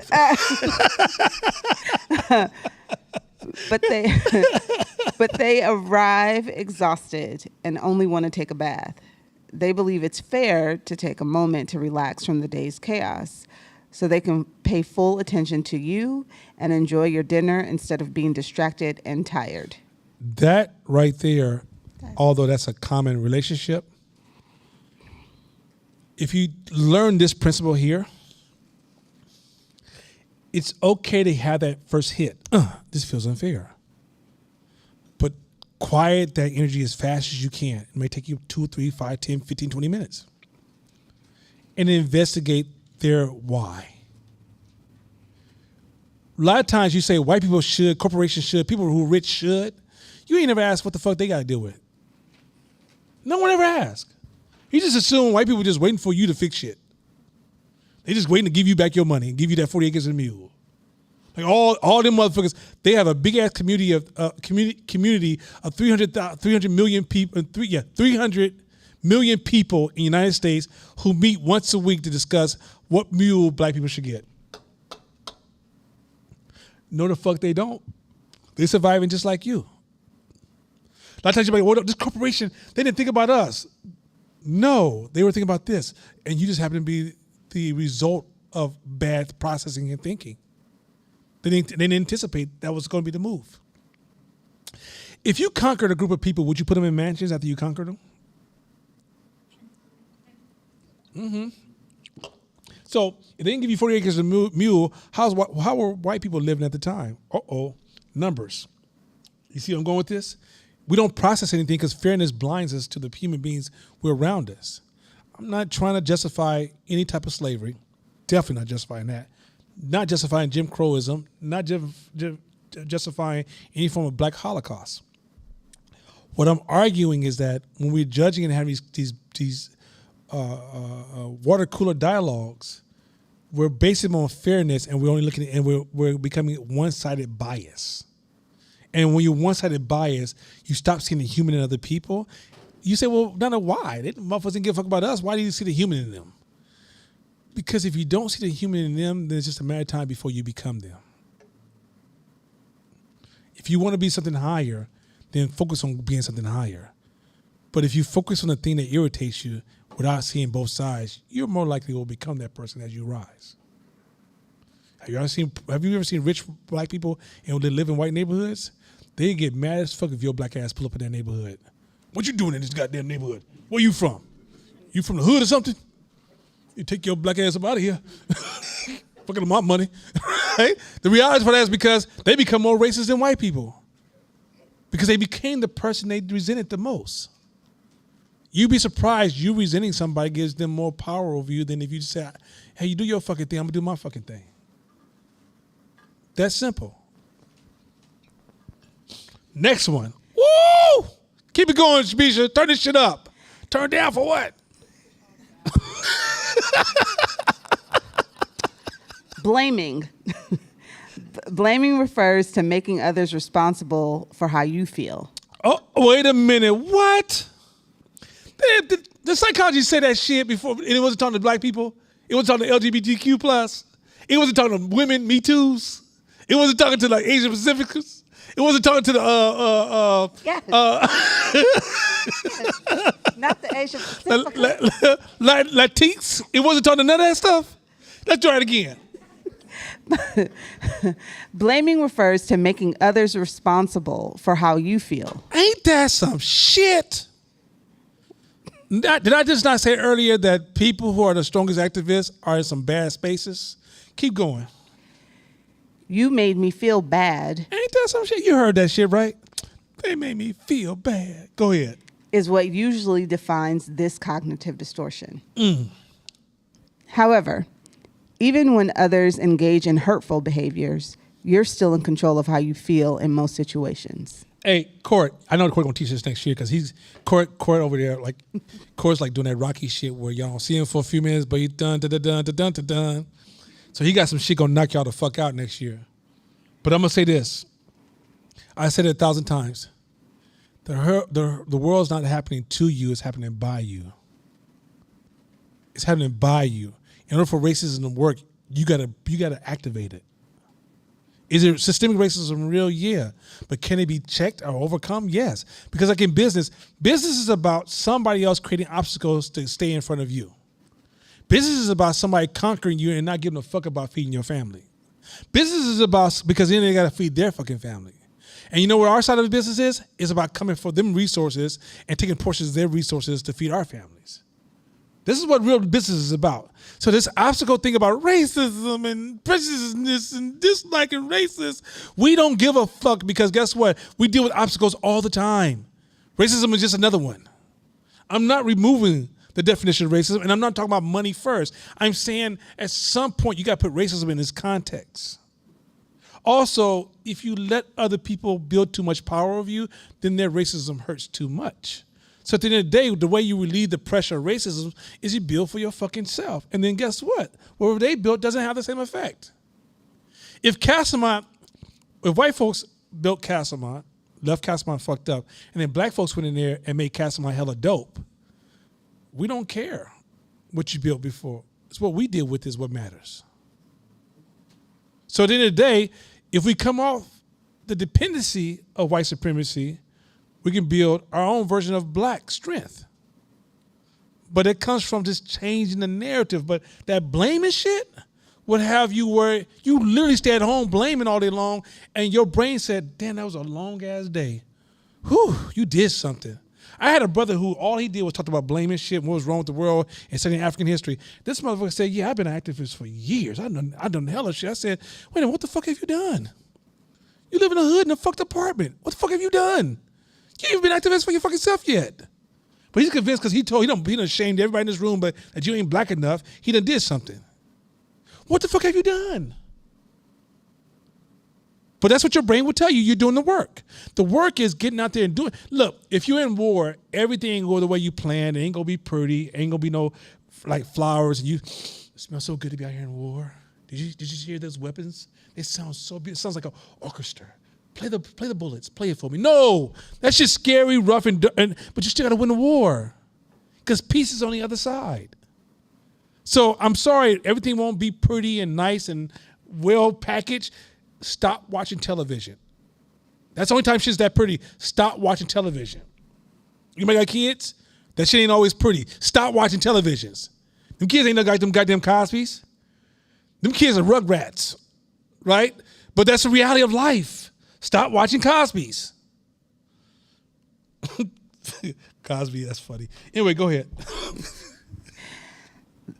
The distortion comes from believing that others have the power to affect your life, even more so than yourself. Hey, Court. Yo, Court. Yo, Court. What up? What do you think about that shit right there? He over Gotta there get my catching the laugh Holy out Spirit. He over there like, This is a psychological CBT, cognitive behavior therapy, created cognitive distortions, things that cause more damage to the person, creating suicide, mental health issues. And it says the distortions come from believing that others have the power to affect your life even more than yourself. You see this? Have y'all paid attention to this? Like, you so busy using Black Lives Matter, which that's not what the original sister intended it for it to be. It was just to talk to police officers, and I'll ride with her on that one. You guys have turned Black Lives Matter into a conversation looking for white folks to give you a better life. That's your fucking responsibility. Get down. And in the Bay Area, okay, I don't know how my folks, first of all, shout out to my folks from South Side of Chicago who take this class, because some of them are making some moves. Like I fall in love with them. I fall in love with all of them. All them black folks out there, I'm falling, because they are some creative fucking black people. We in the Bay Area, we can spit money, and you over here marching talking about white people. You better go get that money and go shape your own motherfucking lives and world. Y'all could go find $1 million right now. Y'all know goddamn well in the Bay Area, if you really focus, you can find $1 million. But some of y'all got this shit game all fucked up because you're talking this blaming thing. Even blaming your mama. My mama and then my daddy, then my cousin, then my friends, and if you just teach different, motherfucker, I'll be all right. No. Keep going. example, your partner comments on your new dress and you feel upset for the rest of the day. You make me feel bad about myself, you tell them. I don't feel seen by you, Nana. I feel like, Nana, sometimes you're sexist. I don't feel like you don't understand what we go through, Nana. Guess what? I'm a fucking man. Of course I don't know. Shit, help me. The fuck I'm supposed to know? If I knew all that shit, then you dating another woman. Come on, make the decision. You want me to run this shit on the man's side, but now I gotta.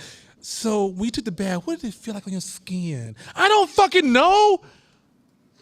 Fuck you ask me that shit for? We different. We're compliments of each other. I'm not supposed to be you. Fuck wrong with you? If it's important, tell me this shit's important. Put the shit in sticky notes. Don't forget. Shit. This should be the craziest shit in the world. Y'all be blaming people. I'm like, cut this shit out. Somebody this weekend asked me, my partner's making all these mistakes. Nana, I presented the mistakes they made, and they're obvious to you. It feel like I ain't got nothing to do with all that. I'm like, no, you have 50% of that problem is you. I don't know what the fuck it is, because you ain't gonna never tell me the truth. But that person don't just act like that because they just act like that at all times. It's act like that because it's the way you the fuck show up. So instead of you trying to tell me what's wrong with that person, why don't you work on how you change the way the fuck you show up? Start micro-adjusting that shit, and maybe you'll find a different person in your fucking house. Cut that shit out. When you blame, you give up all your power to control your life. When you think a boss or a white man or your boyfriend or girlfriend or your kids or the college or something that's causing your damage, it is not.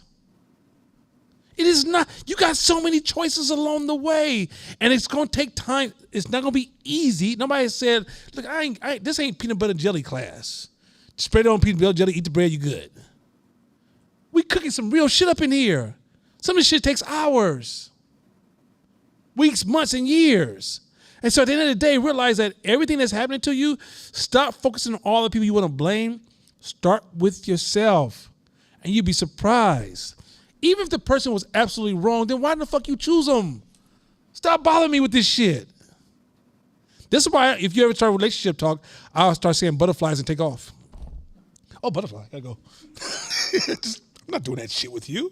No. So, now it's time to make y'all uncomfortable. Y'all need to stand up or stretch for a second, or you catch your breath for 1 or 2 minutes, or you want to look at your partner and say, I love you, or whatever before, because it's going to be rough. Everybody good? Hey, Shabisha needs a cord or something. She take my cord. I don't need my cord no more. I'm going to get industrial for a minute. We're going to move some cords around online. Those you at home, we got cords in this place. Here you go. Goddamn cord. My shit's 100%. Like 100. It says 100. She says 100 plus.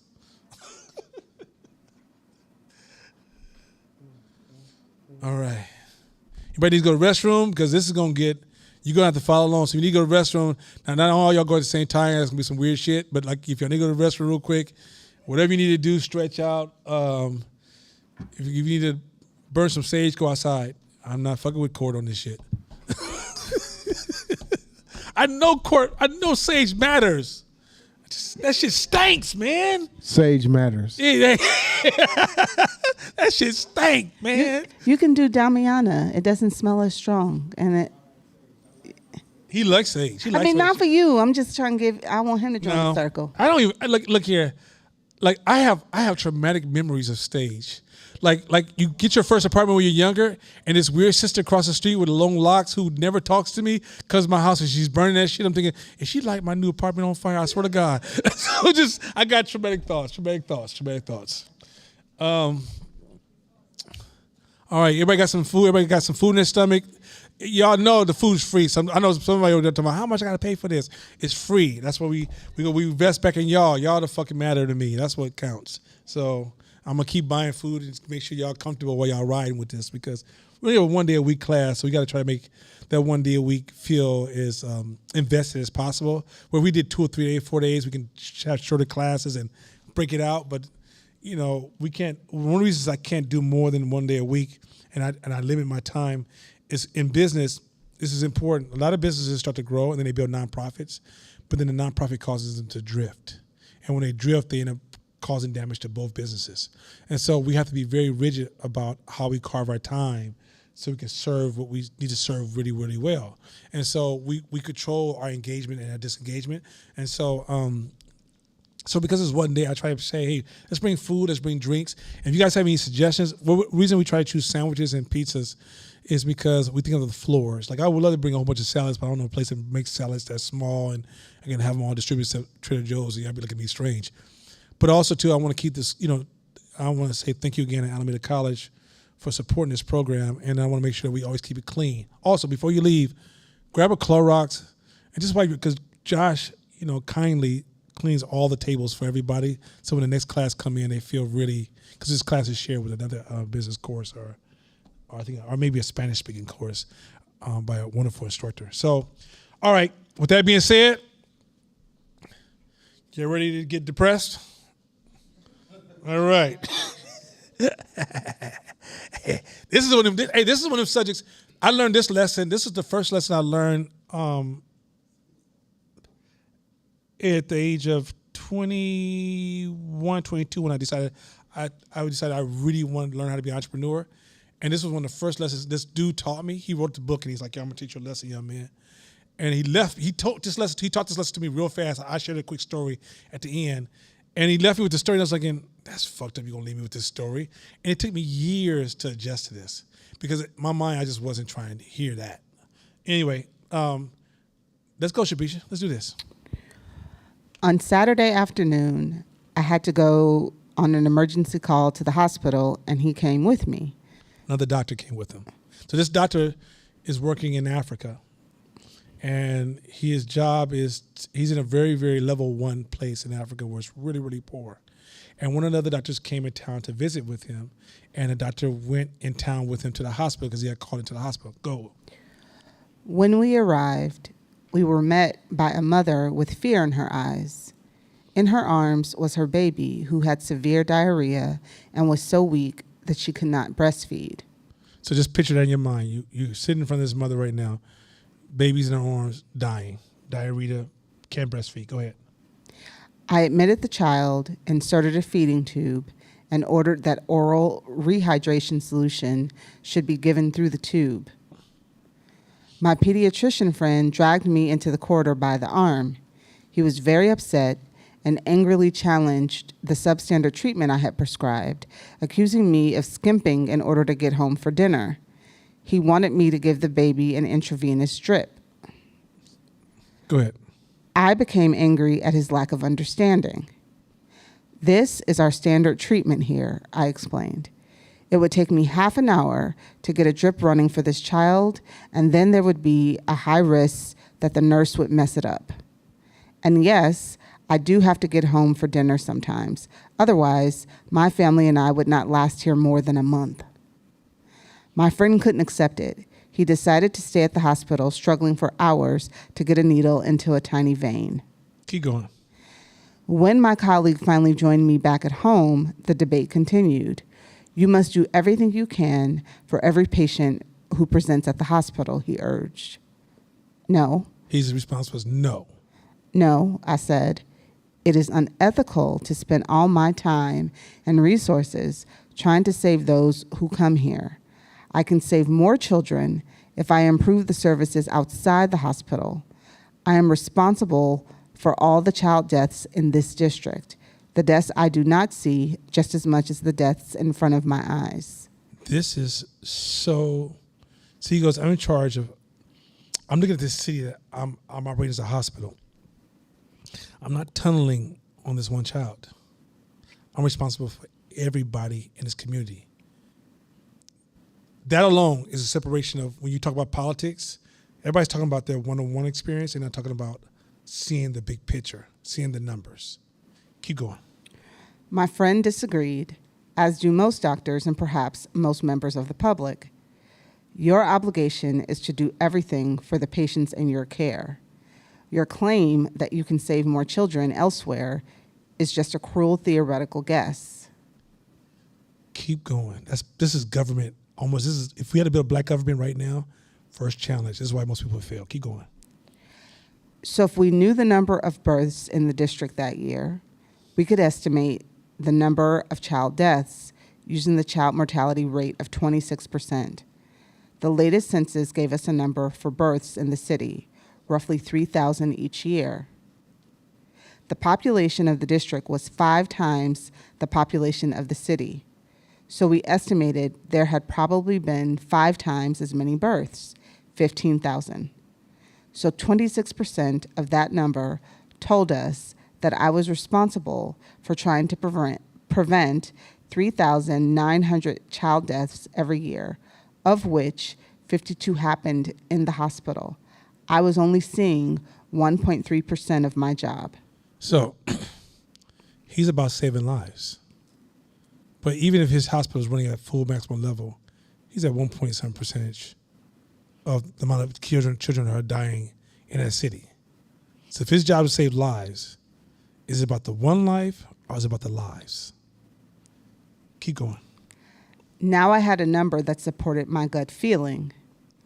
Organizing, supporting, and supervising basic community-based health care that could treat diarrhea, pneumonia, and malaria before they became life-threatening would save many more lives than putting drips on terminally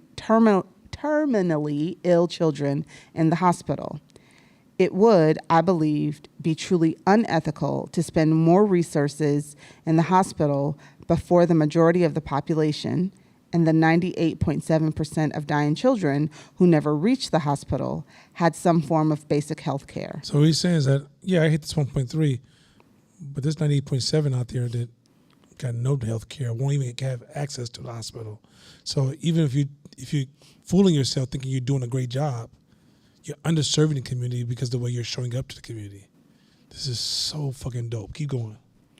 So we worked to train village health workers to get as many children as possible vaccinated and to treat the main child killers as early as possible in small health facilities that could be reached even by mothers who had to walk.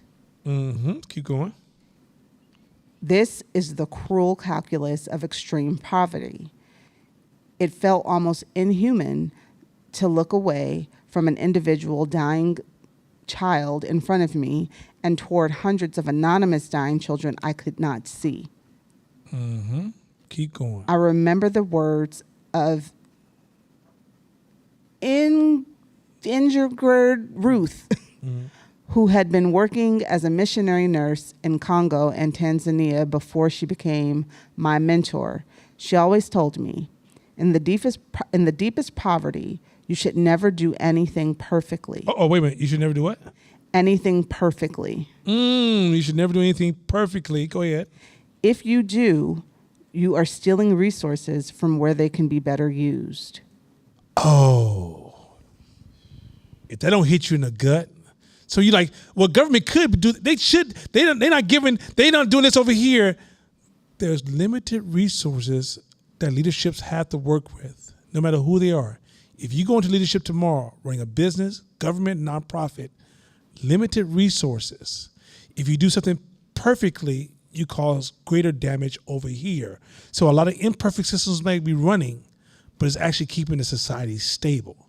And so you can easily say, Obama didn't do anything for black people. You can't measure that from an observation level. Oakland is a horrible government. You can't measure it from observation level. The governor sucks for California. You can't measure it from observation level. Because what they're doing is doing a lot of things halfway just to keep social stability. If they went perfect, the amount of damage that would happen, it would be enormous. So it makes government seem, what? Stupid, inconsiderate, racist, sexist, homophobic, not caring. When it's a limitation of limiting, let's go from limiting money, limited time, limited attention. They all are limiters on your impact on how you show up to the world you're trying to serve. Go ahead, Court. I also want to add too, a lot of us grow up and say, my parent, my dad, my mom was terrible. Were we in poverty? Were we in the hood? Yes. So it was a completely imperfect system that they raised us in. So they actually may have did an amazing job with the resources that they had. And also entrepreneurially too. A lot of times people be like, I got to make sure this is exactly perfect before I start this business. Well, you ain't got no money. You ain't sold nothing. You ain't got a product. Let's sell some shit. It can be beautifully imperfect and then improve it as you you build, but fuck the imperfection shit. Tight. Keep going. Paying too much attention to the individual visible victim rather than to the numbers can lead us to spend all our resources on a fraction of the problem and therefore save many fewer lives. George Floyd. Breonna Taylor. If you look at that number category, look at the stuff we're neglecting. A lot of our activists are in one room making the same argument. Heart disease, COVID, cancer, diabetes was whooping our ass that year. And guess what all of us was talking about? So let's say if you did the numbers, let's just say, I'm just making some numbers up, but just to be safe. Let's say that's 40,000, 50,000 people died, black folks died that year from just those ones I named, but it's way higher than that. And police officers killed 175 black people that year. George Floyd was a dying baby in our hands. Quite often, most activists, the reason I look at most activists like, you're not doing the fucking work because you're not looking at what kills your people, what's preventing your people from performing. You're getting snagged on these dying baby stories. And you can't play it. Now, we just had this conversation 2 weeks ago about stolen attention. This is the illustration. I want you to share how these two books are marrying each other. Keep rolling. This principle applies anywhere we are prioritizing scarce resources. That's the trick. When you're applying scarce resources, something will always lose. And you gotta accept that as an entrepreneur. That's why there's good, bad, right, wrong, fairness, and all that shit, and all this emotional, that's bad, mean, Disneyland. That shit don't work. Because you got to make a lot of hard decisions. This is why when you're employee, like, these directors, these supervisors don't give a fuck about us. The CEO, big artists, they don't give a fuck about us. You don't understand. You can't see what's the lay of the land that's driving the decision they got to make. And guess what? You're going to have to make them too. You're going to have to make them too. And then when you make them too, you may fall on the opposite side of the moral award academy. Keep going. It is hard for people to talk about resources when it comes to saving lives or prolonging or improving them. Doing so is often taken for heartlessness. That's what happens. You sound heartless. Go ahead. Yet so long as resources are not infinite, and they never are infinite, it is the most compassionate thing to do, to use your brain and work out how to do the most good with what you have. There you go. What's the most good you can do with what you have? And when you sit down and do that, this is when second order thinking comes back into the conversation. Because a lot of times that first impulse is imbalanced. But when you process what's the best move I can possibly make, that's when that discomfort kicks in. Keep rolling. Just as I have urged you to look behind the statistics at the individual stories, I also urge you to look behind the individual stories at the statistics. The world cannot be understood without numbers. Wait. This lesson here, if you don't understand nothing else, well, I always say that, but it's hella shit that's just like, this is another foundational point. The world cannot be you cannot understand without numbers. You cannot understand the world without numbers. You cannot understand the world without numbers. You cannot. I just made that argument earlier about the 150, 1,500. You cannot. Your brain is incapable of understanding the world without numbers. If you are really into some community activists or some public or expansion or scaling a business, any of those principles, you're going to have to build a different relationship with numbers because you can't see it, feel it, or even process it in your brain. Your rational brain cannot. Your individual micro life of how you engage every day and go to work and hang out with your family and do events on the weekend, that brain is undertrained on how to see the macro. It's not the same brain. And the macro has effects tied to it. It has a personality, it has a group of patterns, and it has effects. And when you try to use your micro analysis to understand a macro system, you fail. This is when I told you guys like we want to start. I'm laying the foundation for scaling. You have to understand this. So when I start teaching you scaling, this is why you can't feel some of these principles. This is why people haven't been hiding them from you. If you don't have access to them and you don't know they exist, you can't even see them. Even if I talked about scaling principles right in front of you and you never took this class, you wouldn't hear shit I have to say. You could hear every word I said, process every word I said. You have no contextual application in your brain. And so in order for you to start to understand this complexity of scaling something larger where you can actually build a high rise, you're going to have to realize that you cannot see the world through your feelings, your emotions, and how you perceive and stories your mama told you and what you heard and what you saw on TV. That's not how scaling works. You got to learn the number game.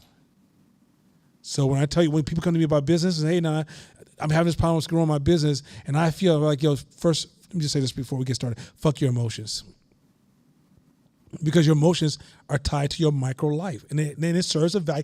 It's not purposeless, right? It's not like your emotions have no value. They have absolute value. That's why the fuck you here today. But it's micro focus. It's not macro focus. You get where I'm going with this? So you can't process this world through your emotions. Sorry. And every human being, all of us are emotional. You know, don't try to come to me. I'm not emotional. No, you emotionally lying to me. Anyway, go ahead. And it cannot be understood with numbers alone.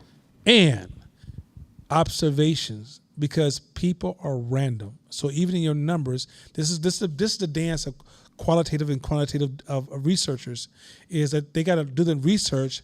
Okay, there's a reason in business, marketing doesn't like sales and sales doesn't like marketing. Marketing would also often tell you that sales is only focusing on the customers they already know and it's simplifying too much. Sales would tell you marketing don't see the customer. They don't know the customer's thinking and feeling. And even though you're looking at it from this creative design flyer, I can take that same flyer and tell a story and it'll have 10 times more impact than your fucking flyer, right? There's always a split between the two, between sales and marketing. And so at the end of the day, you have to have this nice marriage between numbers, okay, quantitative, qualitative, and ethnography, which is storytelling, right? Your insight game. All this stuff is these type of levels of research. So like when somebody goes into research, I think, was it, correct me if I'm wrong, Albert, because Albert's in the qualitative side, Albert? Huh? Okay, so qualitative is less opinionated. It's more or less like, what is? What did I see? Quantitative is, what are the facts? And then ethnography is reshaping the story, right? There's value in any business owner to go sit with the customer, which goes all the way back to, we did 360. Go sell some shit. Go sell some shit. Because even when you look at the numbers and you come with an idea, it has to be tested. There's no private deep room where people are doing this deep research and then they go out into the world and they go, okay, we got the perfect solution. This is going to happen. Because there's this thing called two eyes, incentives and influences. So if I'm incentivized, even though the numbers say this, I'm going this way. There's influences, meaning things that's influencing me that they ain't got nothing to do with these numbers. Third, there's another one too, culture. Right? These different variables that the numbers just won't show you all the time. Right? And so it's these hidden layers. This is why the people who decide they want to be community activists should be some of the smartest motherfuckers in the world. They shouldn't be just all passion and I can scream and I'm great orators and charismatic. No, they should be some thinking motherfuckers who are also testing, and adjusting, because human beings never stay the same. We're always changing. Trends are always popping up. New beliefs are always growing. Social justice, nobody could have accounted for that in 1990s. But now that's actually created a huge impact on education, economic systems, and so forth and so on. So if I'm a person who's performing all this deep in research around numbers, I'm also paying attention to patterns, trends, cultures, meeting people, seeing people, getting deeper insights, but touching the people you seek to serve. That was a cold, but like this is a book about factfulness and about principles and instincts in life and these models of life. But these are also principles and models of business and scaling businesses. Keep going. Now, this is called the size instinct. Let's roll. We're saying the same subject, but it's getting into the distortion of size. Go ahead. The size instinct. You tend to get things out of proportion. All of us do. Me too. I do not mean to sound rude. That did sound funny though. Go ahead. Getting things out of proportion or misjudging the size of things is something that we humans do naturally. I'm not gonna tell this joke. Keep going. It is instinctive to look at a lonely number and misjudge its importance. It is also instinctive, like in the hospital in Nacala, to misjudge the importance of a single instance or an identifiable victim. These two tendencies are the two key aspects of the size instinct. This right here is why a lot of money is also shifted in many areas and lost in a lot of government, nonprofits, and sometimes businesses make a lot of decisions around size instinct, and they shift a lot of resources in one direction, often over-servicing, wasting resources, and also depriving other things. So it's the opposite side of the same problem. Keep going. The media is this instinct's friend. You do it all the fucking time. Go ahead. It is pretty much a journalist's professional duty to make any given event, fact, or number sound more important than it is. Trust me, a lot of people who do research coming out of colleges do this all the fucking time. I wish, hopefully, the alumni, I'm gonna give you guys a group of podcasts where you're gonna hear debates between academics and people who are working in the real world, and you're gonna watch them fudge numbers and how they're really driving their opinion more than they're giving you facts. Go ahead. And journalists know that it feels almost inhuman to look away from an individual in pain. The individual story in marketing is much more powerful than a group story. If you find one child dead on the beach, it's much more powerful than finding people dead on the beach, which include children. Our brain just automatically just runs towards a single child, and we want to figure who's this child, why did it happen, So it pulls more of our attention by focusing on a single child. Next. The two aspects of the size instinct, together with the negativity instinct, So remember, the negativity instinct is that your brain has a tendency to over-focus on negativity. Go ahead. make us systematically underestimate the progress that has been made in the world. In the test questions about global proportions, people consistently say about 20% of people are having their basic needs met. Mm-hmm. The correct answer, in most cases, is close to 80% or even 90%. Mm-hmm. Proportion of children vaccinated, 88%. Oh, you didn't know that, did you? Go ahead. Proportion of people with electricity, 85%. Mm-hmm. Proportion of girls in primary school, 90%. The use of numbers that sound enormous, together with constant images of individuals suffering presented by the charities and the media, distort people's view of the world, and they systematically underestimate all these proportions and all this progress. So why is this important? Black people, our ancestors have made a lot of progress. Society has evolved a lot. Human beings have gotten a lot fucking better, but you can't see it. Because you live in a world where everybody's trying to say, fire, scream fire in the auditorium by distorting numbers and shifting numbers to the point that it makes the world feel hopeless. And when the world feels hopeless, human beings shrink to the lowest position of our behavior. When y'all see these dudes in the streets doing crimes you've never seen before, they're hopeless. Matter of fact, the more hopeless a place is, for example, let a cartel hit a place that has high hope. Participation is low, crime is reasonable, right? There'll be some killers and shooters, but expected, right? Let a cartel hit a place where where the culture is hopeless. You see beheadings, you'll see shit you never even dreamed of before. Because when human beings feel hopeless, we fall to the lowest position. So in this climate of unfairness and blaming, and your hopelessness dropping because distortion of numbers is putting you in a bad space. Very, very bad space. If I get you in a bad enough space, I can absolutely control you in so many consumer or commercial ways. It's ridiculous. Hey, you feel bad, Kaja? If you get these new shoes, I promise you, it's gonna make you feel way better. And here's the thing: you might think you're gonna buy those shoes once, Also, you find yourself online every week because no longer do you have to even walk to the fucking store. You buying shoes every week online because you're trying to feel better for a world that you distorted in your own fucking head. Also, cultish. You're susceptible to cults. So Yes. you remember in the 80s, the Jehovah's Witnesses was knocking at your door in the hood if you lived there every Saturday. Why? They weren't in the rich areas. They weren't. But because they presented a world to you that was so beautiful in contrast to where you were living, because you were in a hopeless place. You didn't have no hope. So they're like, look, you fuck with us. This is what you'll get. This is like a paradise. And you're like, man, I want to live there. So you're hella susceptible to being manipulated when you're in that space. That's where gangs come from. What's the difference between the current commentary around tribes and cults? What do you mean you say tribes and cults? What do you mean? So right now, everything is like find your tribe, find your tribe, find your tribe. Yeah, it's kind of, okay. It's kind of the cultural.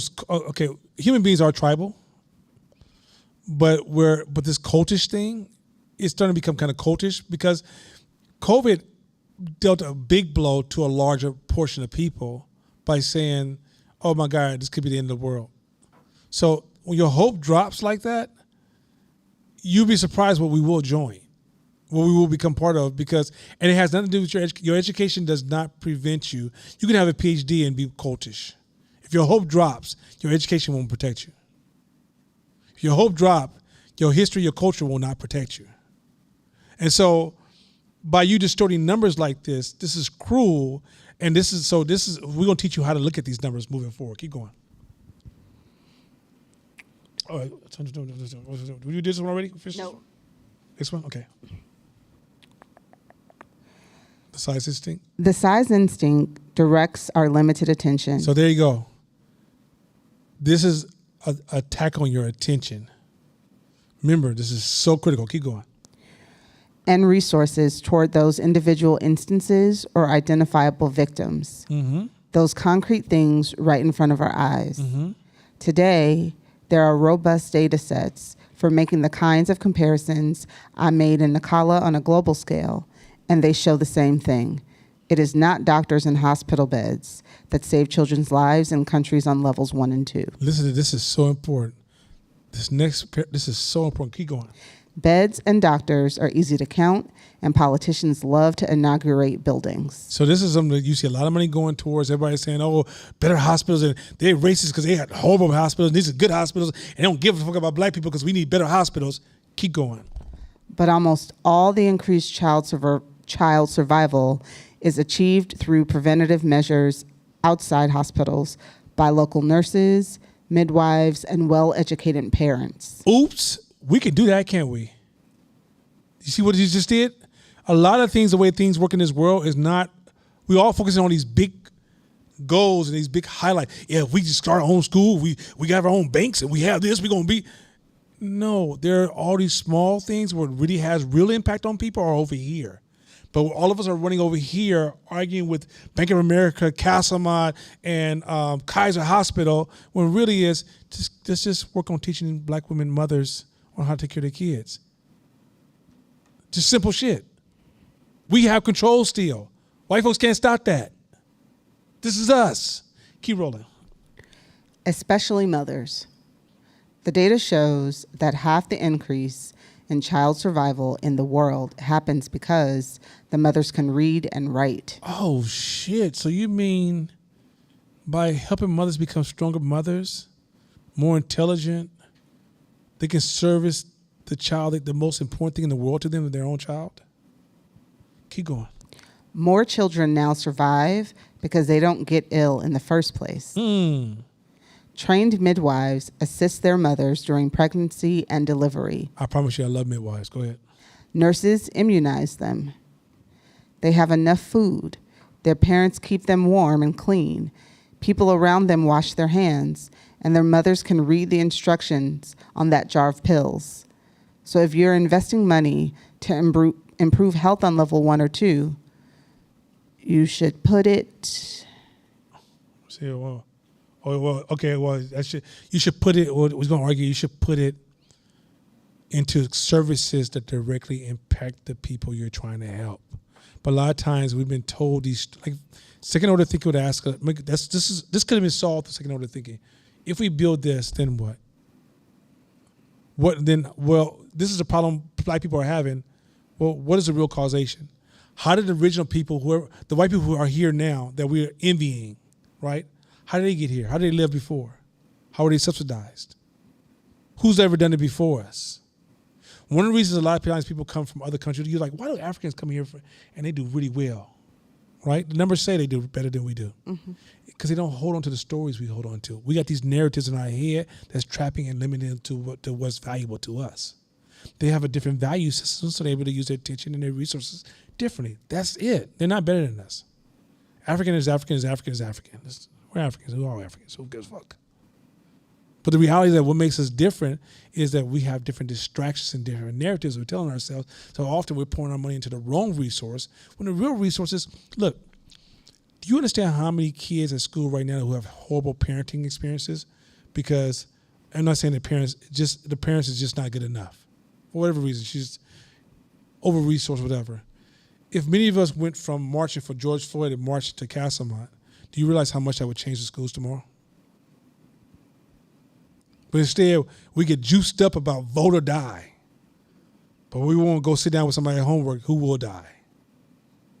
I mean, it's bass backwards type of thinking. But it's because we're not controlling our own narratives. We're watching media create these distortion of numbers, and then we're directing our energy, and we're not sitting down strategically thinking about where should we show up to have the biggest bang, to have the biggest impact, to create the greatest amount of change in our own communities. Go.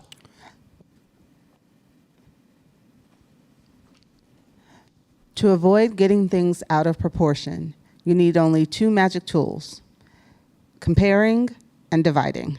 Yeah, I love this one. I do this all the time. Through COVID, this is what got me through COVID. This is what so I wasn't smart. I didn't predict the future through COVID. I used this math. It's a simple math. Go ahead. Compare the numbers. The most important thing you can do to avoid misjudging something's importance is to avoid lonely numbers. Avoid lonely numbers. Keep going. Never, ever leave a number all by itself. Yeah, keep going. Never believe that one number on its own can be meaningful. So one number on its own could never be meaningful. If the media says 25%, 35, 85, 10%, 50%, if you don't get the second number, you have nothing. You have nothing. You have nothing. You have nothing. Tell your emotions, shut the fuck up. I ain't got nothing yet. Keep going. If you are offered one number, always ask for at least one more, something to compare it with. There you go. Keep going. Be especially careful about big numbers. It is a strange thing, but numbers over a certain size, when they are not compared with anything else, always look big. Mm-hmm. And how can something big not be important? So the other day I was looking at black poverty in America. It's like black people are the highest percentage black poverty group in America. We represent 25% of 29% of black people live beneath the poverty line. And it says, and at the lowest percentage is 9% of white people are living at the poverty line. No, it's not the same 100%. White people represent, so the other number is white people represent 77% of the United States.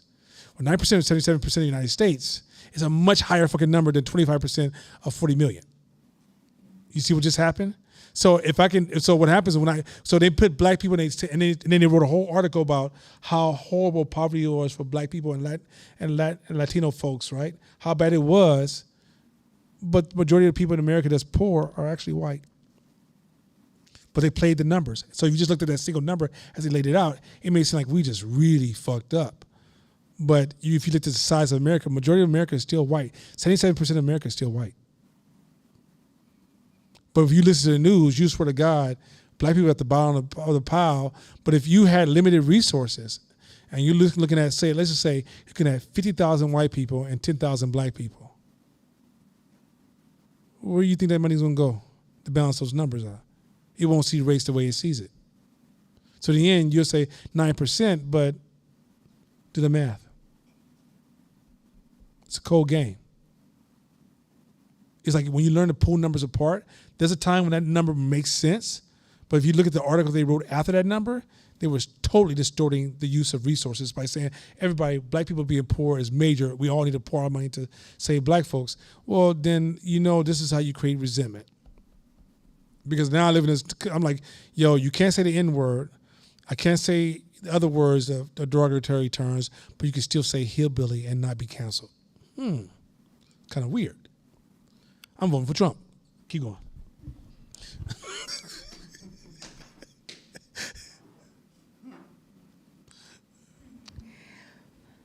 Did we finish? Yeah, we finished it. Okay. Who can even imagine 4.2 million dead babies? You can't imagine that, so don't try it. Go ahead. It is so terrible, and even worse when we know that almost all died from easily preventable diseases. And how can anyone argue that 4.2 million is anything other than a huge number? That's a huge number. 4.2 million babies died, I think, in 1 year. 1 year. Go ahead. You might think that nobody would even try to argue that, but you would be wrong. That is exactly why I mentioned this number, because it is not huge. It is beautifully small. Ooh, wait, stop right there. Just process that. He says beautifully small. Keep going. If we even start to think about how tragic each of these deaths is for the parents who had waited for their newborn to smile, walk, play, and instead had to bury their baby, then this number could keep us crying for a long time. This is how nonprofits get lost along the way and stop being effective. Keep going. But who would be helped by these tears? Who would help you? Would you help with those tears? So you're crying, you're all sad, all depressed, hating, separating from people, screaming, oh my God, 42 million babies matter, right? And you're telling these stories that really personalize it. So it takes away, you create so much gravity. How can you think about anything else? Go ahead. Instead, let's think clearly about human suffering. Okay, keep going. It's time to grow up. Let's go. The number 4.2 million is for 2016. The year before, the number was 4.4 million. The year before was more. Keep The going. year before that, it was 4.5 million. More. Back in 1950, it was 14.4 million. 1950 is 14.4 million babies died in 1 year. Keep going. That's almost 10 million more dead babies per year compared with today. Suddenly, this terrible number starts to look smaller. In fact, the number has never been lower. Oh, so we never had this amount of. Here's the other thing too. Let me help y'all process the 4.2 million babies dying. In 1983, the world was 2 billion people. Today it's 8 billion people. So of that 4.2 million, or whatever that number is also compared to a growth in population, which even makes that number even shrink more. You see what's happening here? But if I'm a nonprofit and I say 4.2 million babies dying, and you just need to, if you give a fuck about anybody's babies, you got babies, right? You see what you see what's happening with this? This is grown folks shit here, because once you start taking on grown folk level of responsibility, see, many of us like I said, descendants of servants, descendants of a working class. So all we really thought about is working class knowledge, valuable knowledge for what we did. But when you become a person who has to run a city, run a state, run a nation, run a large company, run a business, you got to start to change your emotional relationship to shit. This is what's going to be happening. Let me warn you now. Now you're going to go hang out at an event, and everybody will be like, oh my God. You're going to be like, anybody want to eat this? Nobody? Okay. How you feel? Yo, man, that's fucked up. Your mind, you're going, don't say the wrong thing. It's fucked up. This shit's horrible. Oh my God. We was wondering, you want to give up, you got money. You want to give like 10,000 your money? Let me think about that, because this is really bad. Yeah. Go one more card. I'm telling you, I'm gonna go home right now and process it. You're gonna go through that. I promise you, more than you realize. Or Court will tell you, somebody will be talking to you and see how Court looks right now. You're gonna be getting real serious about some shit, and Court gonna keep that same face. And you're gonna be like, what the fuck? How does he not? Why have you not become a human? No, we're more human. We're more human. Your case doesn't qualify the destruction of all these other cases. At some point, I'm trying to play the leadership role, not the worker's role. They both have value. because everybody can't be leaders. But if this is game y'all want to play this entrepreneur leadership shit, you're going to have to get this principle quick. Because many of you guys will fuck up companies because you start playing the individual story. I met this one person. Now, you know why I started my business? Because this one person told me. One person told you, and that's all it took. Are you fucking serious? I like my logo. This guy told me my family likes it. Really? You like your fucking logo because that's all it takes. That's your fucking argument. When you start playing grown people shit, you realize this game is different when you step back. When you real close, oh yeah, Cousin Roy died last week. Oh my God, take me with him. That's legitimate. But if you're an activist, you're like, yo, how many people died last year? Just Cousin Roy? Fuck that. I miss Roy, but damn, we doing better. It's working. Nah, we need to blow this whole shit up because it ain't working. Because if Roy died, who else the fuck is gonna die? It could be everybody could die tomorrow. Y'all have heard that argument before. If it happens to one of us, it can happen to all of us. Well, what's the percentage for the year? We're actually decreasing. What the fuck are you talking about? Keep going. Of course, I am the first person to wish the number was even lower Me too. All of us do. and falling even faster. Me too. All of us do. But to know how to act and how to prioritize resources, nothing can be more important than doing the cool-headed math and realizing what works and what doesn't. That's leadership right there. Developing the cool head to do the math to figure out what's going to work and what doesn't. All the stories you start telling me, I don't give a fuck, and the world doesn't either. It's your over-controlling ass thinking that because you think you got assistant and because you believe it's going to be. You don't take consideration that there's 1 million people you're about to serve, thousands of people you're about to serve. Even if you just got a team of 100, but you got 1 million customers or 1,000 customers you seek to serve, they don't march to the beat in your head. Remember I said, it's not what you believe, it's what do I have to believe to be successful, not what do I believe to be successful. Keep going. And this is clear. More and more deaths are being prevented. We would never realize that without comparing the numbers. Numbers. Keep going. Tuberculosis and swine flu. It is not only bears and axes that the news media gets out of proportion. In 1918, the Spanish flu killed around 2.7% of the world population. So by the way, in the book, you talked about how this woman got killed by her husband with an axe. Didn't even make the news. No one even give a fuck. Made it like a little small article. But a bear attacked somebody, and it just went crazy in the news. And the reason it went crazy in the news because a bear rarely happens. But there was like 10 women, I think, a month that were being axed or killed by their husbands. So at the end of the day, if you would have saw that bear story and started an anti-bear community program, you let all these women die who are being killed by their husbands by domestic abuse.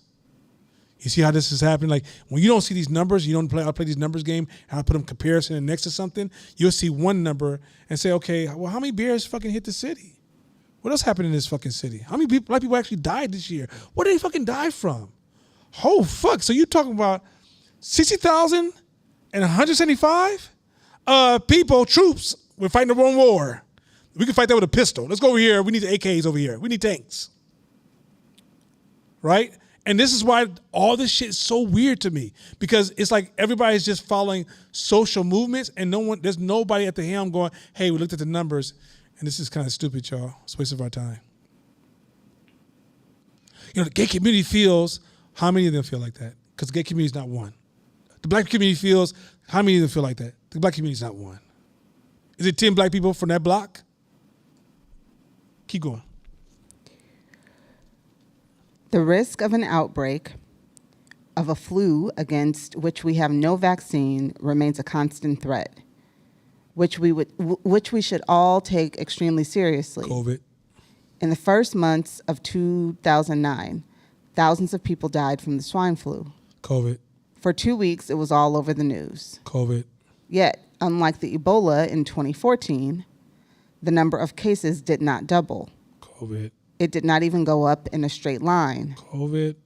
I and others concluded this flu was not as aggressive as the first alarm had indicated. But journalists kept the fear boiling for several weeks. COVID. COVID. CDC. They just admitted to this. I called it when it first happened. Like, yo, we got to watch. What did I say when it first came out? Pay attention to the numbers. When the numbers will dictate how we should respond. If CDC would have responded to the numbers and stayed close to the numbers in their analysis, they could have predicted more about how to show up and how to respond to this COVID, right? Plus, one thing that most of y'all don't know, viruses don't go away like that. We've only eradicated one virus. One. All smallpox is the only one we got rid of. All the old viruses are still here. We suppressed them, but they still here, and some of them just got weaker. Some of us, we've evolved stronger. And remember when I first said it, when COVID first hit, the first thing I said to everybody is, hey, y'all, get yourself together. Get your health together.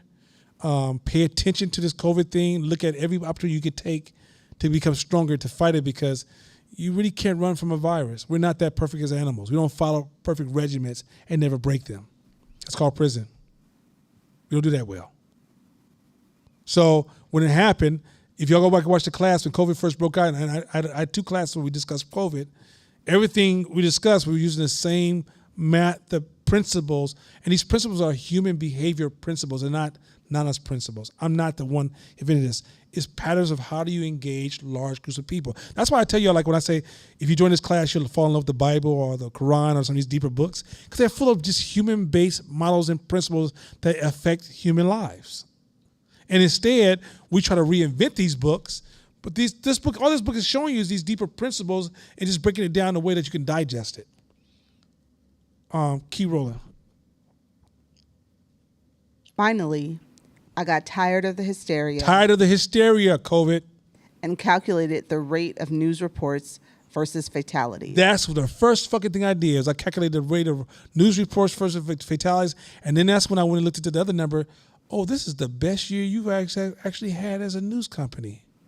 Oh my God, you guys are competing to get this cash because it's a flood of resources and attention and people buying habits that's tied to the amount of money you fucking making. And if you start reading the clickbait, you read, oh my God, these babies are dying of COVID. And then you get to the bottom and be like, yeah, five children died in the United States total from COVID. What the fuck? Why'd you write this shit? Then when they asked the Supreme Court, because she got caught by the same fucking flood of false news, she misquoted, and the CDC said, no, those numbers are far from wrong.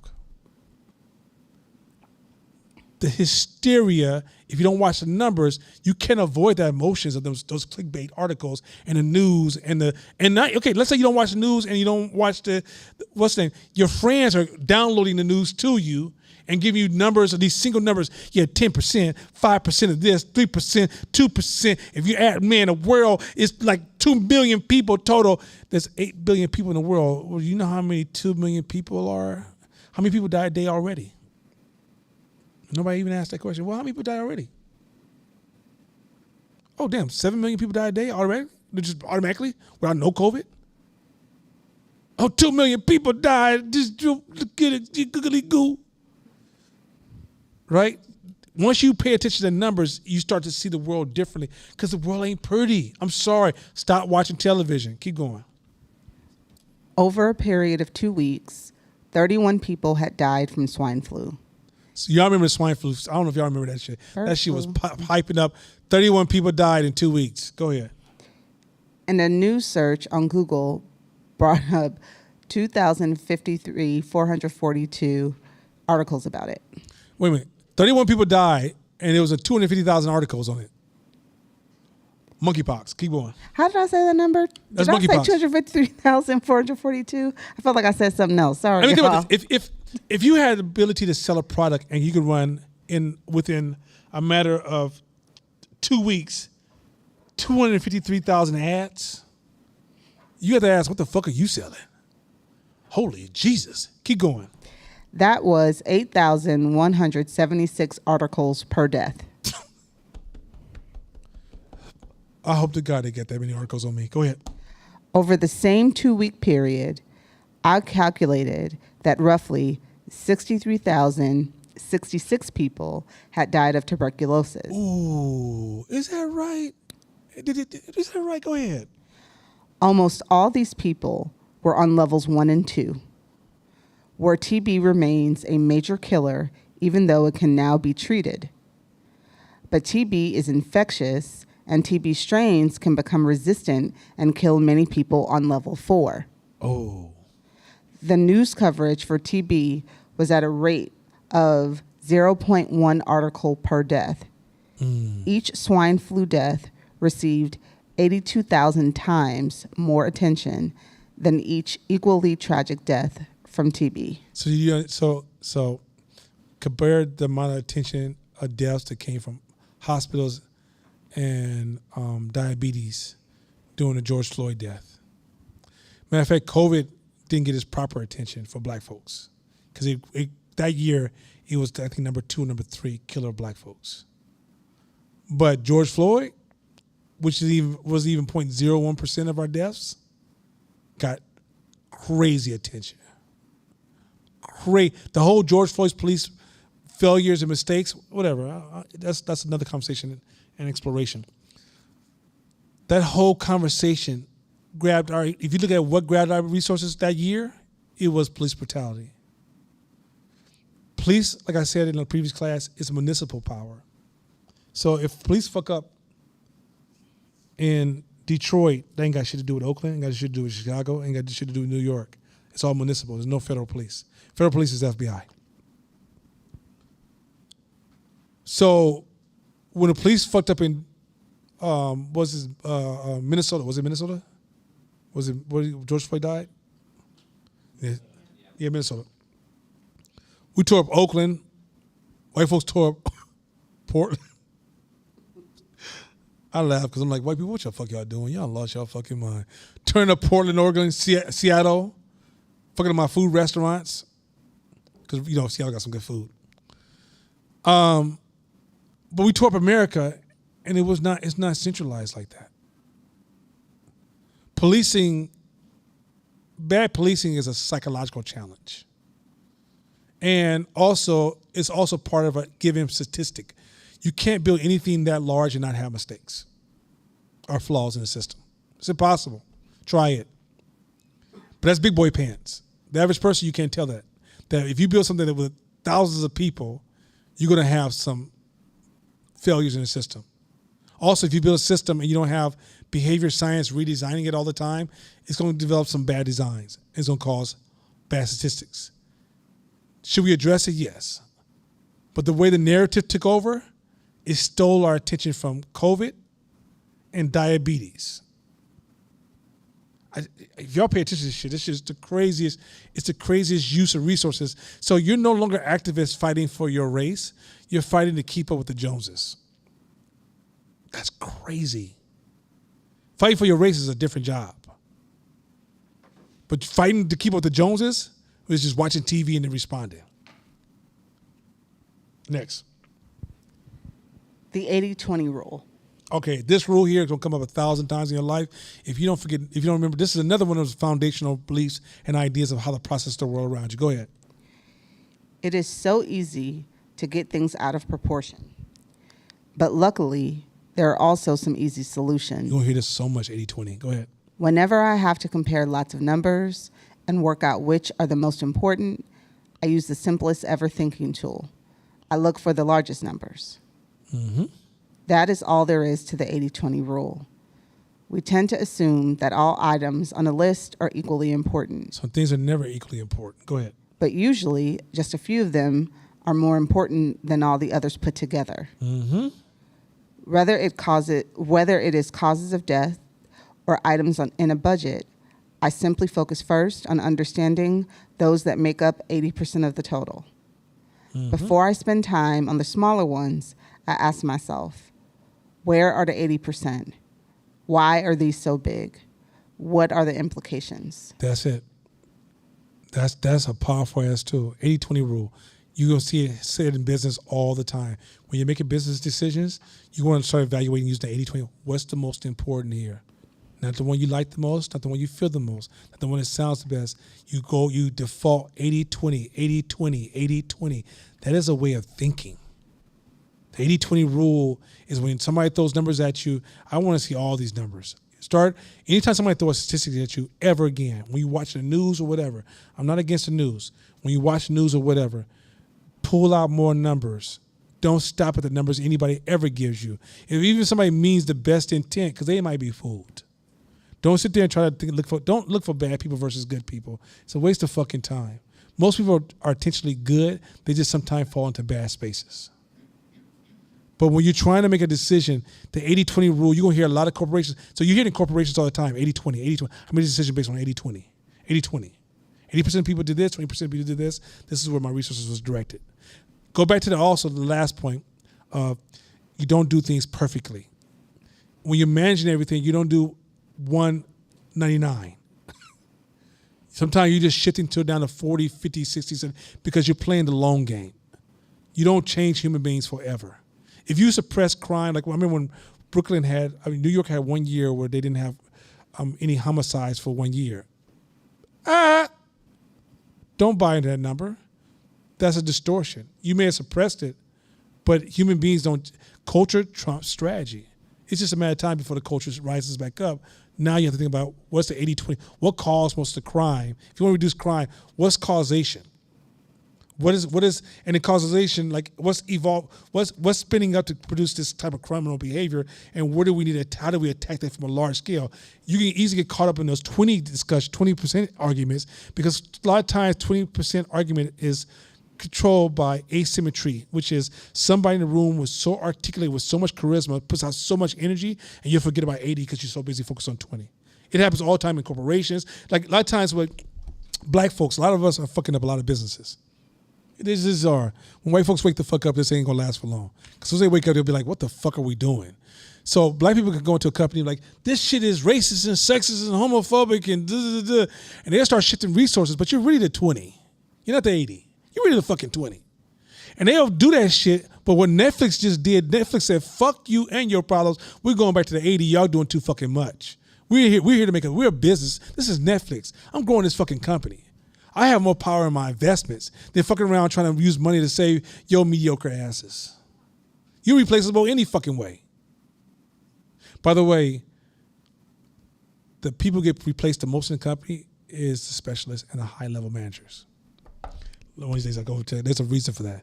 But when companies want to replace or remove people around and dump people, they dump the high level the fastest. And then number two, a lot of times they can, yes, they dump people on low service because you're so easily replaceable, but you'd be surprised how fast they dump this experts and specialists, because they're really high end, they're really a cost to the company, and when they do the 80-20 calculation, they get dumped. Go ahead. Go ahead.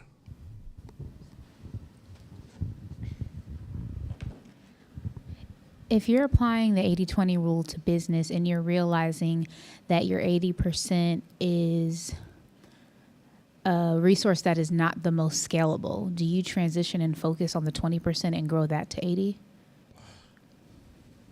Depends. That's a really hard question because okay. So let me just give you some possibilities. It could be that you're in the wrong business. That's a commonly accepted, understood, which kind of where your question was directed me. But also it could imply that that you're understanding serving the possibilities of the 80%. So sometimes you might have an elementary relationship with 80%, and you may need to expand the relationship on the 80% and almost just start at 20% because it's a waste of your fucking time. So like, I make majority of my money on personal sessions, either personal training or one-on-one stretch therapy, et cetera.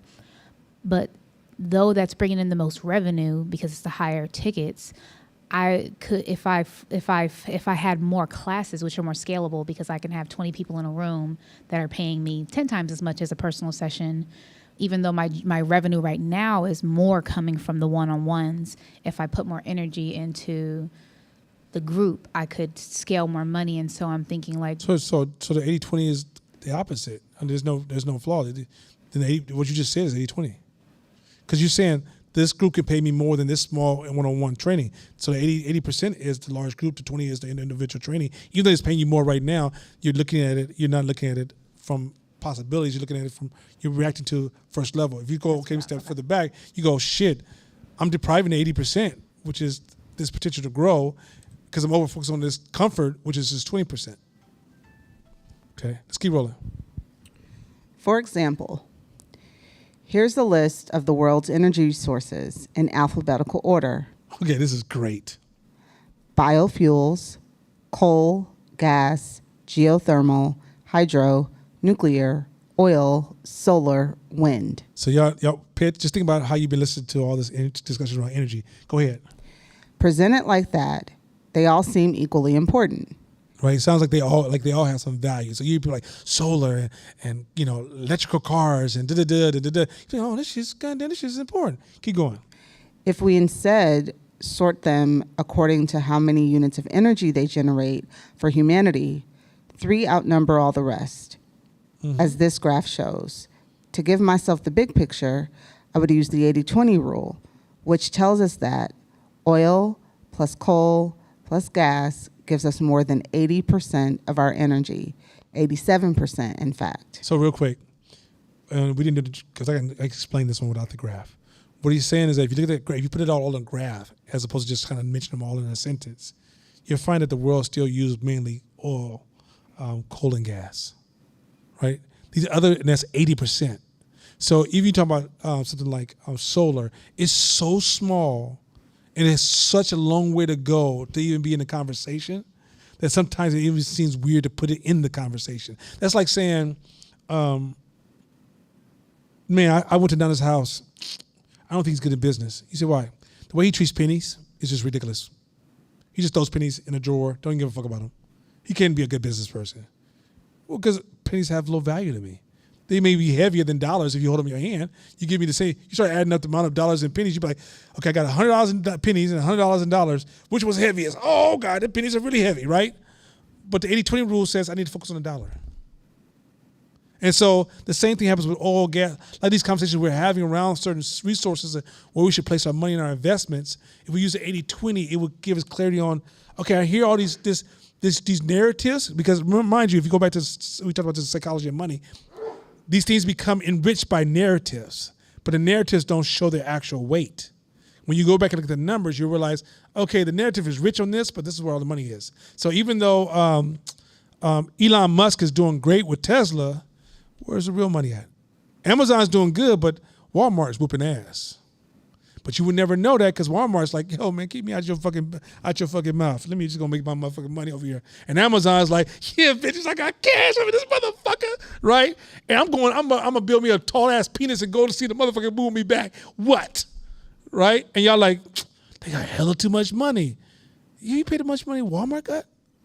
Walmart got real fucking cash. But you don't see it. We got to talk to these athletes because athletes need to understand what black people need. Do you understand how much money you spend a year? How much throwaway money you have? What about talk to your fucking neighbors? It's the 80-20 rule. When you start seeing where the money really sits and what's really happening around the world, you realize TV is branding one thing because it's cool and exciting. Rappers and hip hop and da-da-da-da-da. Our kids are fucked up right now because they think gangsterism is a thing. It's a fucking make-believe. We done turned motherfucking the boogeyman into everyday man, and now our kids think that shit's real because it's sold to them when it's really the 20. If we was really gangster by our shit, we'd be showing pictures of executives and them, the motherfuckers running Capitol and Sony and motherfuckers running Samsung, I think Samsung does, I think it was $2 billion a day, or I think some crazy amount of cash they make. But instead, we got motherfuckers with chains on, with painted fingernails and eye misses. Anyway, keep going. Did we do this already? Yep. Okay, get this one. Doing just that is how I discovered that half the aid budget of a small health center in rural Vietnam was about to be spent on 2,000 of the wrong kind of surgical knives. Go ahead. It's how I discovered that 100 times too much, 4 million liters of baby formula was about to be sent to a refugee camp in Algeria. And it is how I stopped 20,000 testicular sorry. Leave me alone. So if anybody know me, I apologize. if you ever ask me to help you move, I'm gonna tell you my prostate just about to go out. I can't do it. So that's my famous way of saying I'm not gonna help you. But anybody know me, I always blame my prostate for anything I don't want to do. Go ahead. Testicular prostheses from being sent to a small youth clinic in Nicaragua. In each case, I simply looked for the biggest single items taking up 80% of the budget, then dug down into any that seemed unusual. In each case, the problem was due to a simple confusion or tiny error, such as a missing decimal point.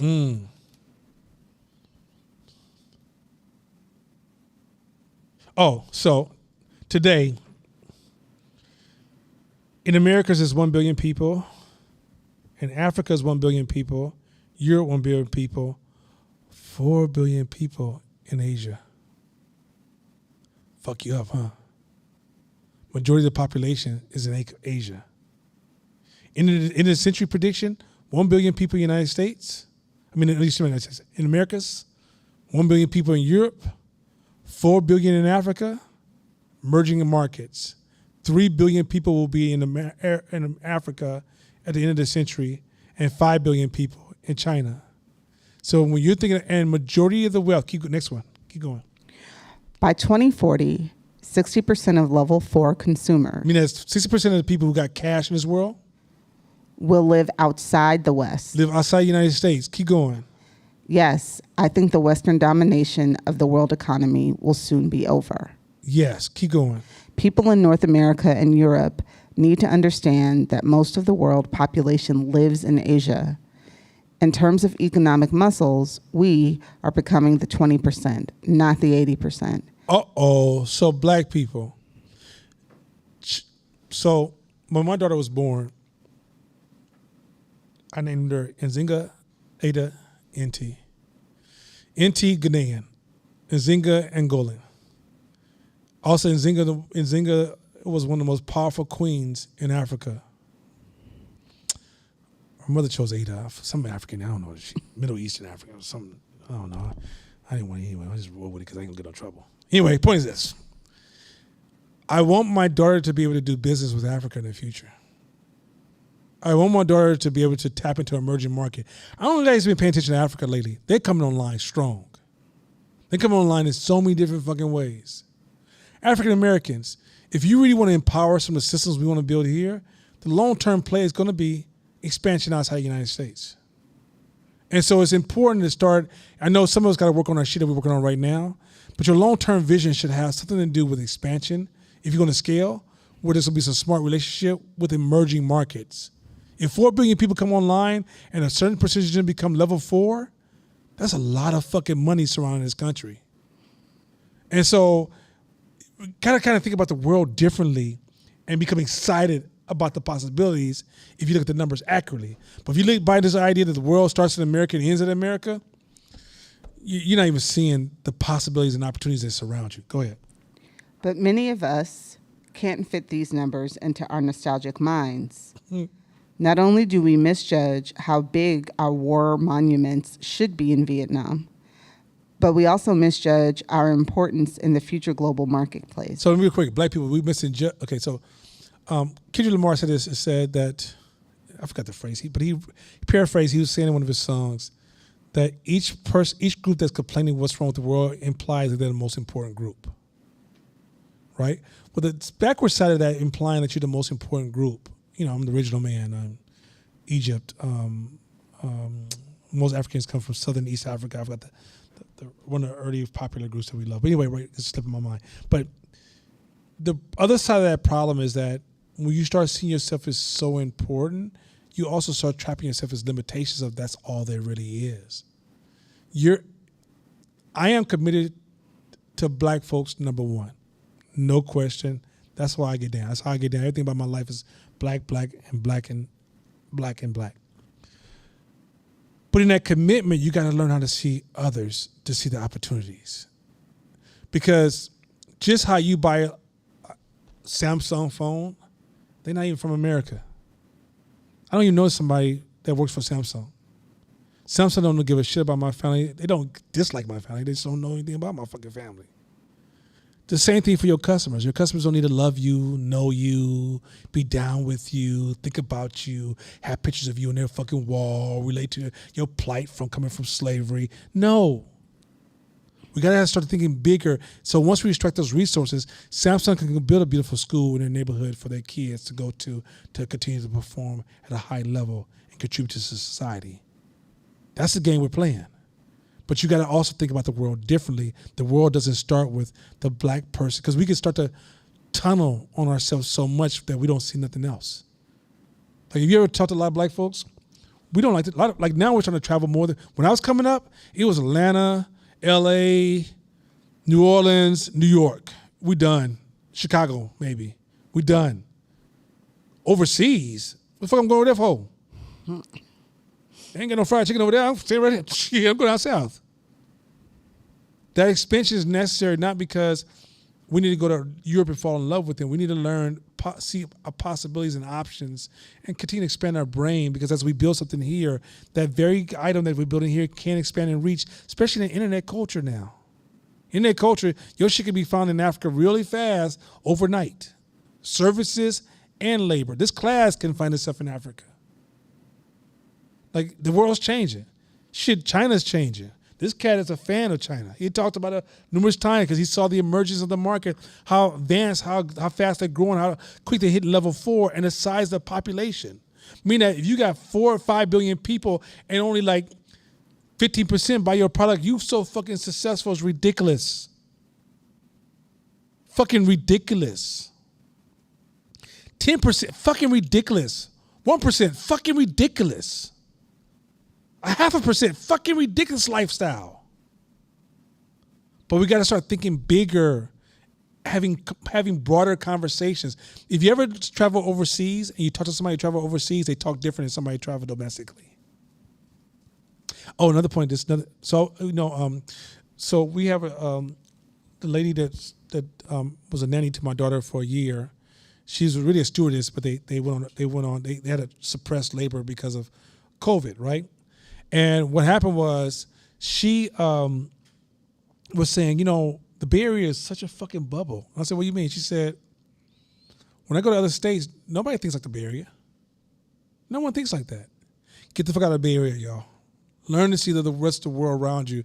You start understanding why Trump was elected when you go Midwest. You start saying, oh, shit, I see what they're going through. And here's the thing. They're good people. They're going to treat you. They're going to have total different politics from you, and you'll never know it unless you decide to have that conversation. So just expand your mind. Don't let oppression fuck you up. One more slide, and we'll call it a night. Or do we finish the slide? I'll read the last one. Many of us forget to behave properly with those who will control the future trade deals. Thanks. Nothing too. Some of these remarks about outside people. Be careful about how you talk about folks and how you show up to other cultures. Like, if you're in the business, if you really want to help your people, I used to say this: do it with your net, not your gross. Make your money in, and then invest in solutions for your people. Don't sit there and use your business as Front Street to start battling with people and don't make no money, and then you can't help nobody. So go ahead. Divide the numbers. Often the best thing we can do to make a large number more meaningful is to divide it by a total. In my work, often that total is the total population. Mm-hmm. When we divide an amount, say the number of children in Hong Kong, by another amount, say the number of schools in Hong Kong, we get a rate. Children per school in Hong Kong. Amounts are easier to find because they are easier to produce. Somebody just needs to count something. But rates are often more meaningful. One more slide. The trend below the division line. I want to return to the 4.2 million dead infants. Earlier in the chapter, we compared 4.2 million babies to the 14.4 million who died in 1950. What if fewer children are being born every year, and that's the reason fewer babies are dying? When you see one number falling, it is sometimes actually because some other background number is falling. To check, we need to divide the total number of child deaths by the total number of births. In 1950, 97 million children were born, and 14.4 million children died. To get the child mortality rate, we divide the number of deaths, 14.4 million, by the number of births, 97 million. That comes out to 15%. So in 1950, out of every 100 babies who were born, 15 died before their first birthday. Hey, just real quick, just quick. Now let's look at the most recent numbers. In 2016, 141 million children were born and 4.2 million died.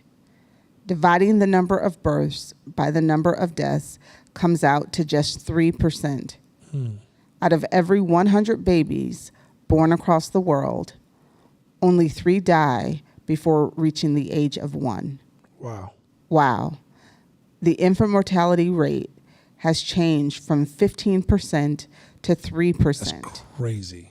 When we compare rates rather than amounts of dead children, the most recent number suddenly seems astonishingly low. Some people feel ashamed when doing this kind of math with human lives. I feel ashamed when not doing it. A lonely number always makes me suspicious that I will misinterpret it. A number that I have compared and divided can instead fill me with hope. That's it. Once you start seeing the way the world really works, you start becoming excited about living this life. A lot of us are, when you hear somebody go, the world feel like it sucks, it's your relationship to your numbers. It's not the world. Your perception is everything. Well, same thing when you're running your business. I don't see no opportunity here. When you start getting these numbers correct here, it's not just about looking at the world and how you feel and how you show up. It's also about leadership, but it's also about your ability to see opportunities in the market. There's hella business opportunities in the market you can't see because you're doing your numbers incorrectly. Once you learn to look at a mass group of people and then cut and chart those numbers, I'd be like, yo, this is a huge fucking opportunity. This is what can get investors to invest in you. But you guys think that investors invest into you because of stories, but investors are used to losses. They play in the probability game, not the guarantee game. So if you just come in with a narrative, the reason they often dismiss you is because you're not talking the right language. But if you learn the number game here and you learn to think like this, when you work on a business opportunity or making a business move, you'll see numbers so much faster. You can even assume numbers. You can sit down and do the math a little bit later, but you can almost assume the equation because you learn to move the numbers way faster in your fucking head because you developed this practice. This is business practice told to you from a social service perspective. But these are leadership principles because you never have unlimited resources. You'll never be able to run a business and just unlimited money comes to the door. You got to make a lot of harsh decisions, and a lot of people have to go home depressed. You have to let some people go. A lot of people are going to lose a lot of meals under your leadership. But you're not just doing it to be mean or good. You're doing it because you're doing the numbers. It's not personal. This is why so now you can imagine, this is how they can see you coming when you go to an event with powerful leaders. They know you're not one. Because the way you talk micro and they talk macro, and you can't tell the difference. And you'll think they're assholes or they don't move a certain kind of way, or you'll try to impress them and you just like a micro entertainment. You don't realize, so at the end of the day, you're like, oh, they made me feel like I was an outsider. Yeah, this is a macro world, baby. We don't want you here with that micro shit. That's why the country clubs that he used to have was macro clubs. They go talk about macro shit. Yeah, they have their flaws. They did. That's human. Humans ain't without flaws. What the fuck you think we are? But when they do trade ideas and exchange relationships, this is macro talk. You come in there with this micro hope and micro dreams and micro this and distracted attention and distortions, they can see you coming a mile away. A mile away. So sometimes it's not even racism. You just don't realize the mindset that you in is an opposite mindset, but you didn't know there was another mindset. And in that mindset, they want to hang around other macro talking people, because if I call Court and say, hey, I'm having this challenge and I'm about to play this move, and he just keeps giving me micro feedback, I can't keep calling him. He just ruined our relationship. So what makes our bond work is he can go to macro mode. He can talk micro if it's like, me and my kid have some problems. He's like, yo, here's some things you probably should process it. But when he gets to business, he can switch to macro. Many of us don't even know that that's a gear. And so I'm illustrating that there's another way of thinking when you're running a business. When you're thinking macro, okay, like I don't know if you guys ever seen a story of the pictures of the size of the universe. So like I think it says for sound to make it, for if you're making a phone call to somebody on the moon, it would take, as far as the moon is, it would take, I think, 2.4 seconds for them to hear your voice. You say something, 2.4 seconds and they hear your voice. That's the speed of light. To go from one end of the universe to the other end of the universe, it would take 9 billion years for them to hear the sound. They probably wouldn't make it because light would not make it that far. That's just crazy. As you rise up to a higher level of thinking, all of a sudden you start realizing small shit don't even mean nothing no more to you. You start going, huh? I don't give a fuck. Whatever. It almost seems like you're almost emotionless. You're very emotional. Of course, very emotional. It's just that he's rising, as he climbs up to a higher level, the micro shit don't make sense no more. Oh, she gonna wear the same thing I wore. Oh my God, let me get the fuck out of this room. Hey man, you see what that Kevin Durant told Jay-Z and Jay-Z said back to him, and that was some bullshit. And then he said some racist shit, and I was ready to march tomorrow. Whoa, out the room. Because I'm macro focused. I'm trying to build some shit. I'm trying to work on some shit. I'm playing this macro game that pulls on me, and I wasn't born macro. This is where kids who were born macro do have an advantage. You can start, just because you have an advantage doesn't mean over everybody, because it's just like how Tim Duncan started playing basketball to like 13 years of age or 17, some weird late ass age, and he became one of the most greatest power forwards the NBA's ever seen. So you can start late and have a discipline to get you there, right? But a lot of kids are born with macro parents. If you have a father and mother who's run a corporation, ran a city, ran a state, ran a nation, they talk a different language in the household. So when you come along, some shit just don't have the same value. Your child can spill something in a macro house and you be like, oh, fuck it, just clean it up. Why are we talking about this? Micro be like, oh, see, you always wasting shit. Oh my God, that was my drink. Who gonna buy me another one? Whack. Shut the fuck up. Micro shit. Like my son likes something he used to. I'm just into macro. He's micro arguments. Well, I said, well, you said, well, I said, you said, okay, guess what? Both ways don't fucking matter. Micro shit. Macro shit is, hey, how you doing in school? Macro shit is, how's your health? Macro shit is, how close are you to your next goal? What is that fucking next goal? Macro shit is, what kind of friends you have in your life right now? But instead, oh, wait a minute, that's my color. I said it first. No, you said it first. Micro shit. I don't give a fuck. No one cares a fuck. That's why if you ever around me in court, when me, Court, Mashama, and a couple other entrepreneurs join us and we head out to Seattle, you'll feel no micro dialogue. That's why we don't let a lot of people come into that space. We like the white country club. We literally go, Seattle, men, we out. And we're going to have macro dialogues. We don't let a micro person come to our circle because they're going to start bringing the conversation down to address this low level shit we don't give a fuck about. We don't really give a fuck what your decision is going to be on some micro shit. You know, I was thinking, that's why I can't be driving a motherfucking Honda. You know what I'm saying? I need me a motherfucking Tesla or something nice. I'm thinking, I don't give a flying fuck, and stop wasting my ears with this fucking noise. So when we get together, we having macro dialogue, and we all come back and be like, yo, this shit's the craziest shit. Now, mind you, we'll tell micro jokes, like Chris and his LA Lakers that never win no more, right? We're going to let him have it with all kind of jokes, right? T. Pratt when he's wearing pink. We're going to let him with jokes, right?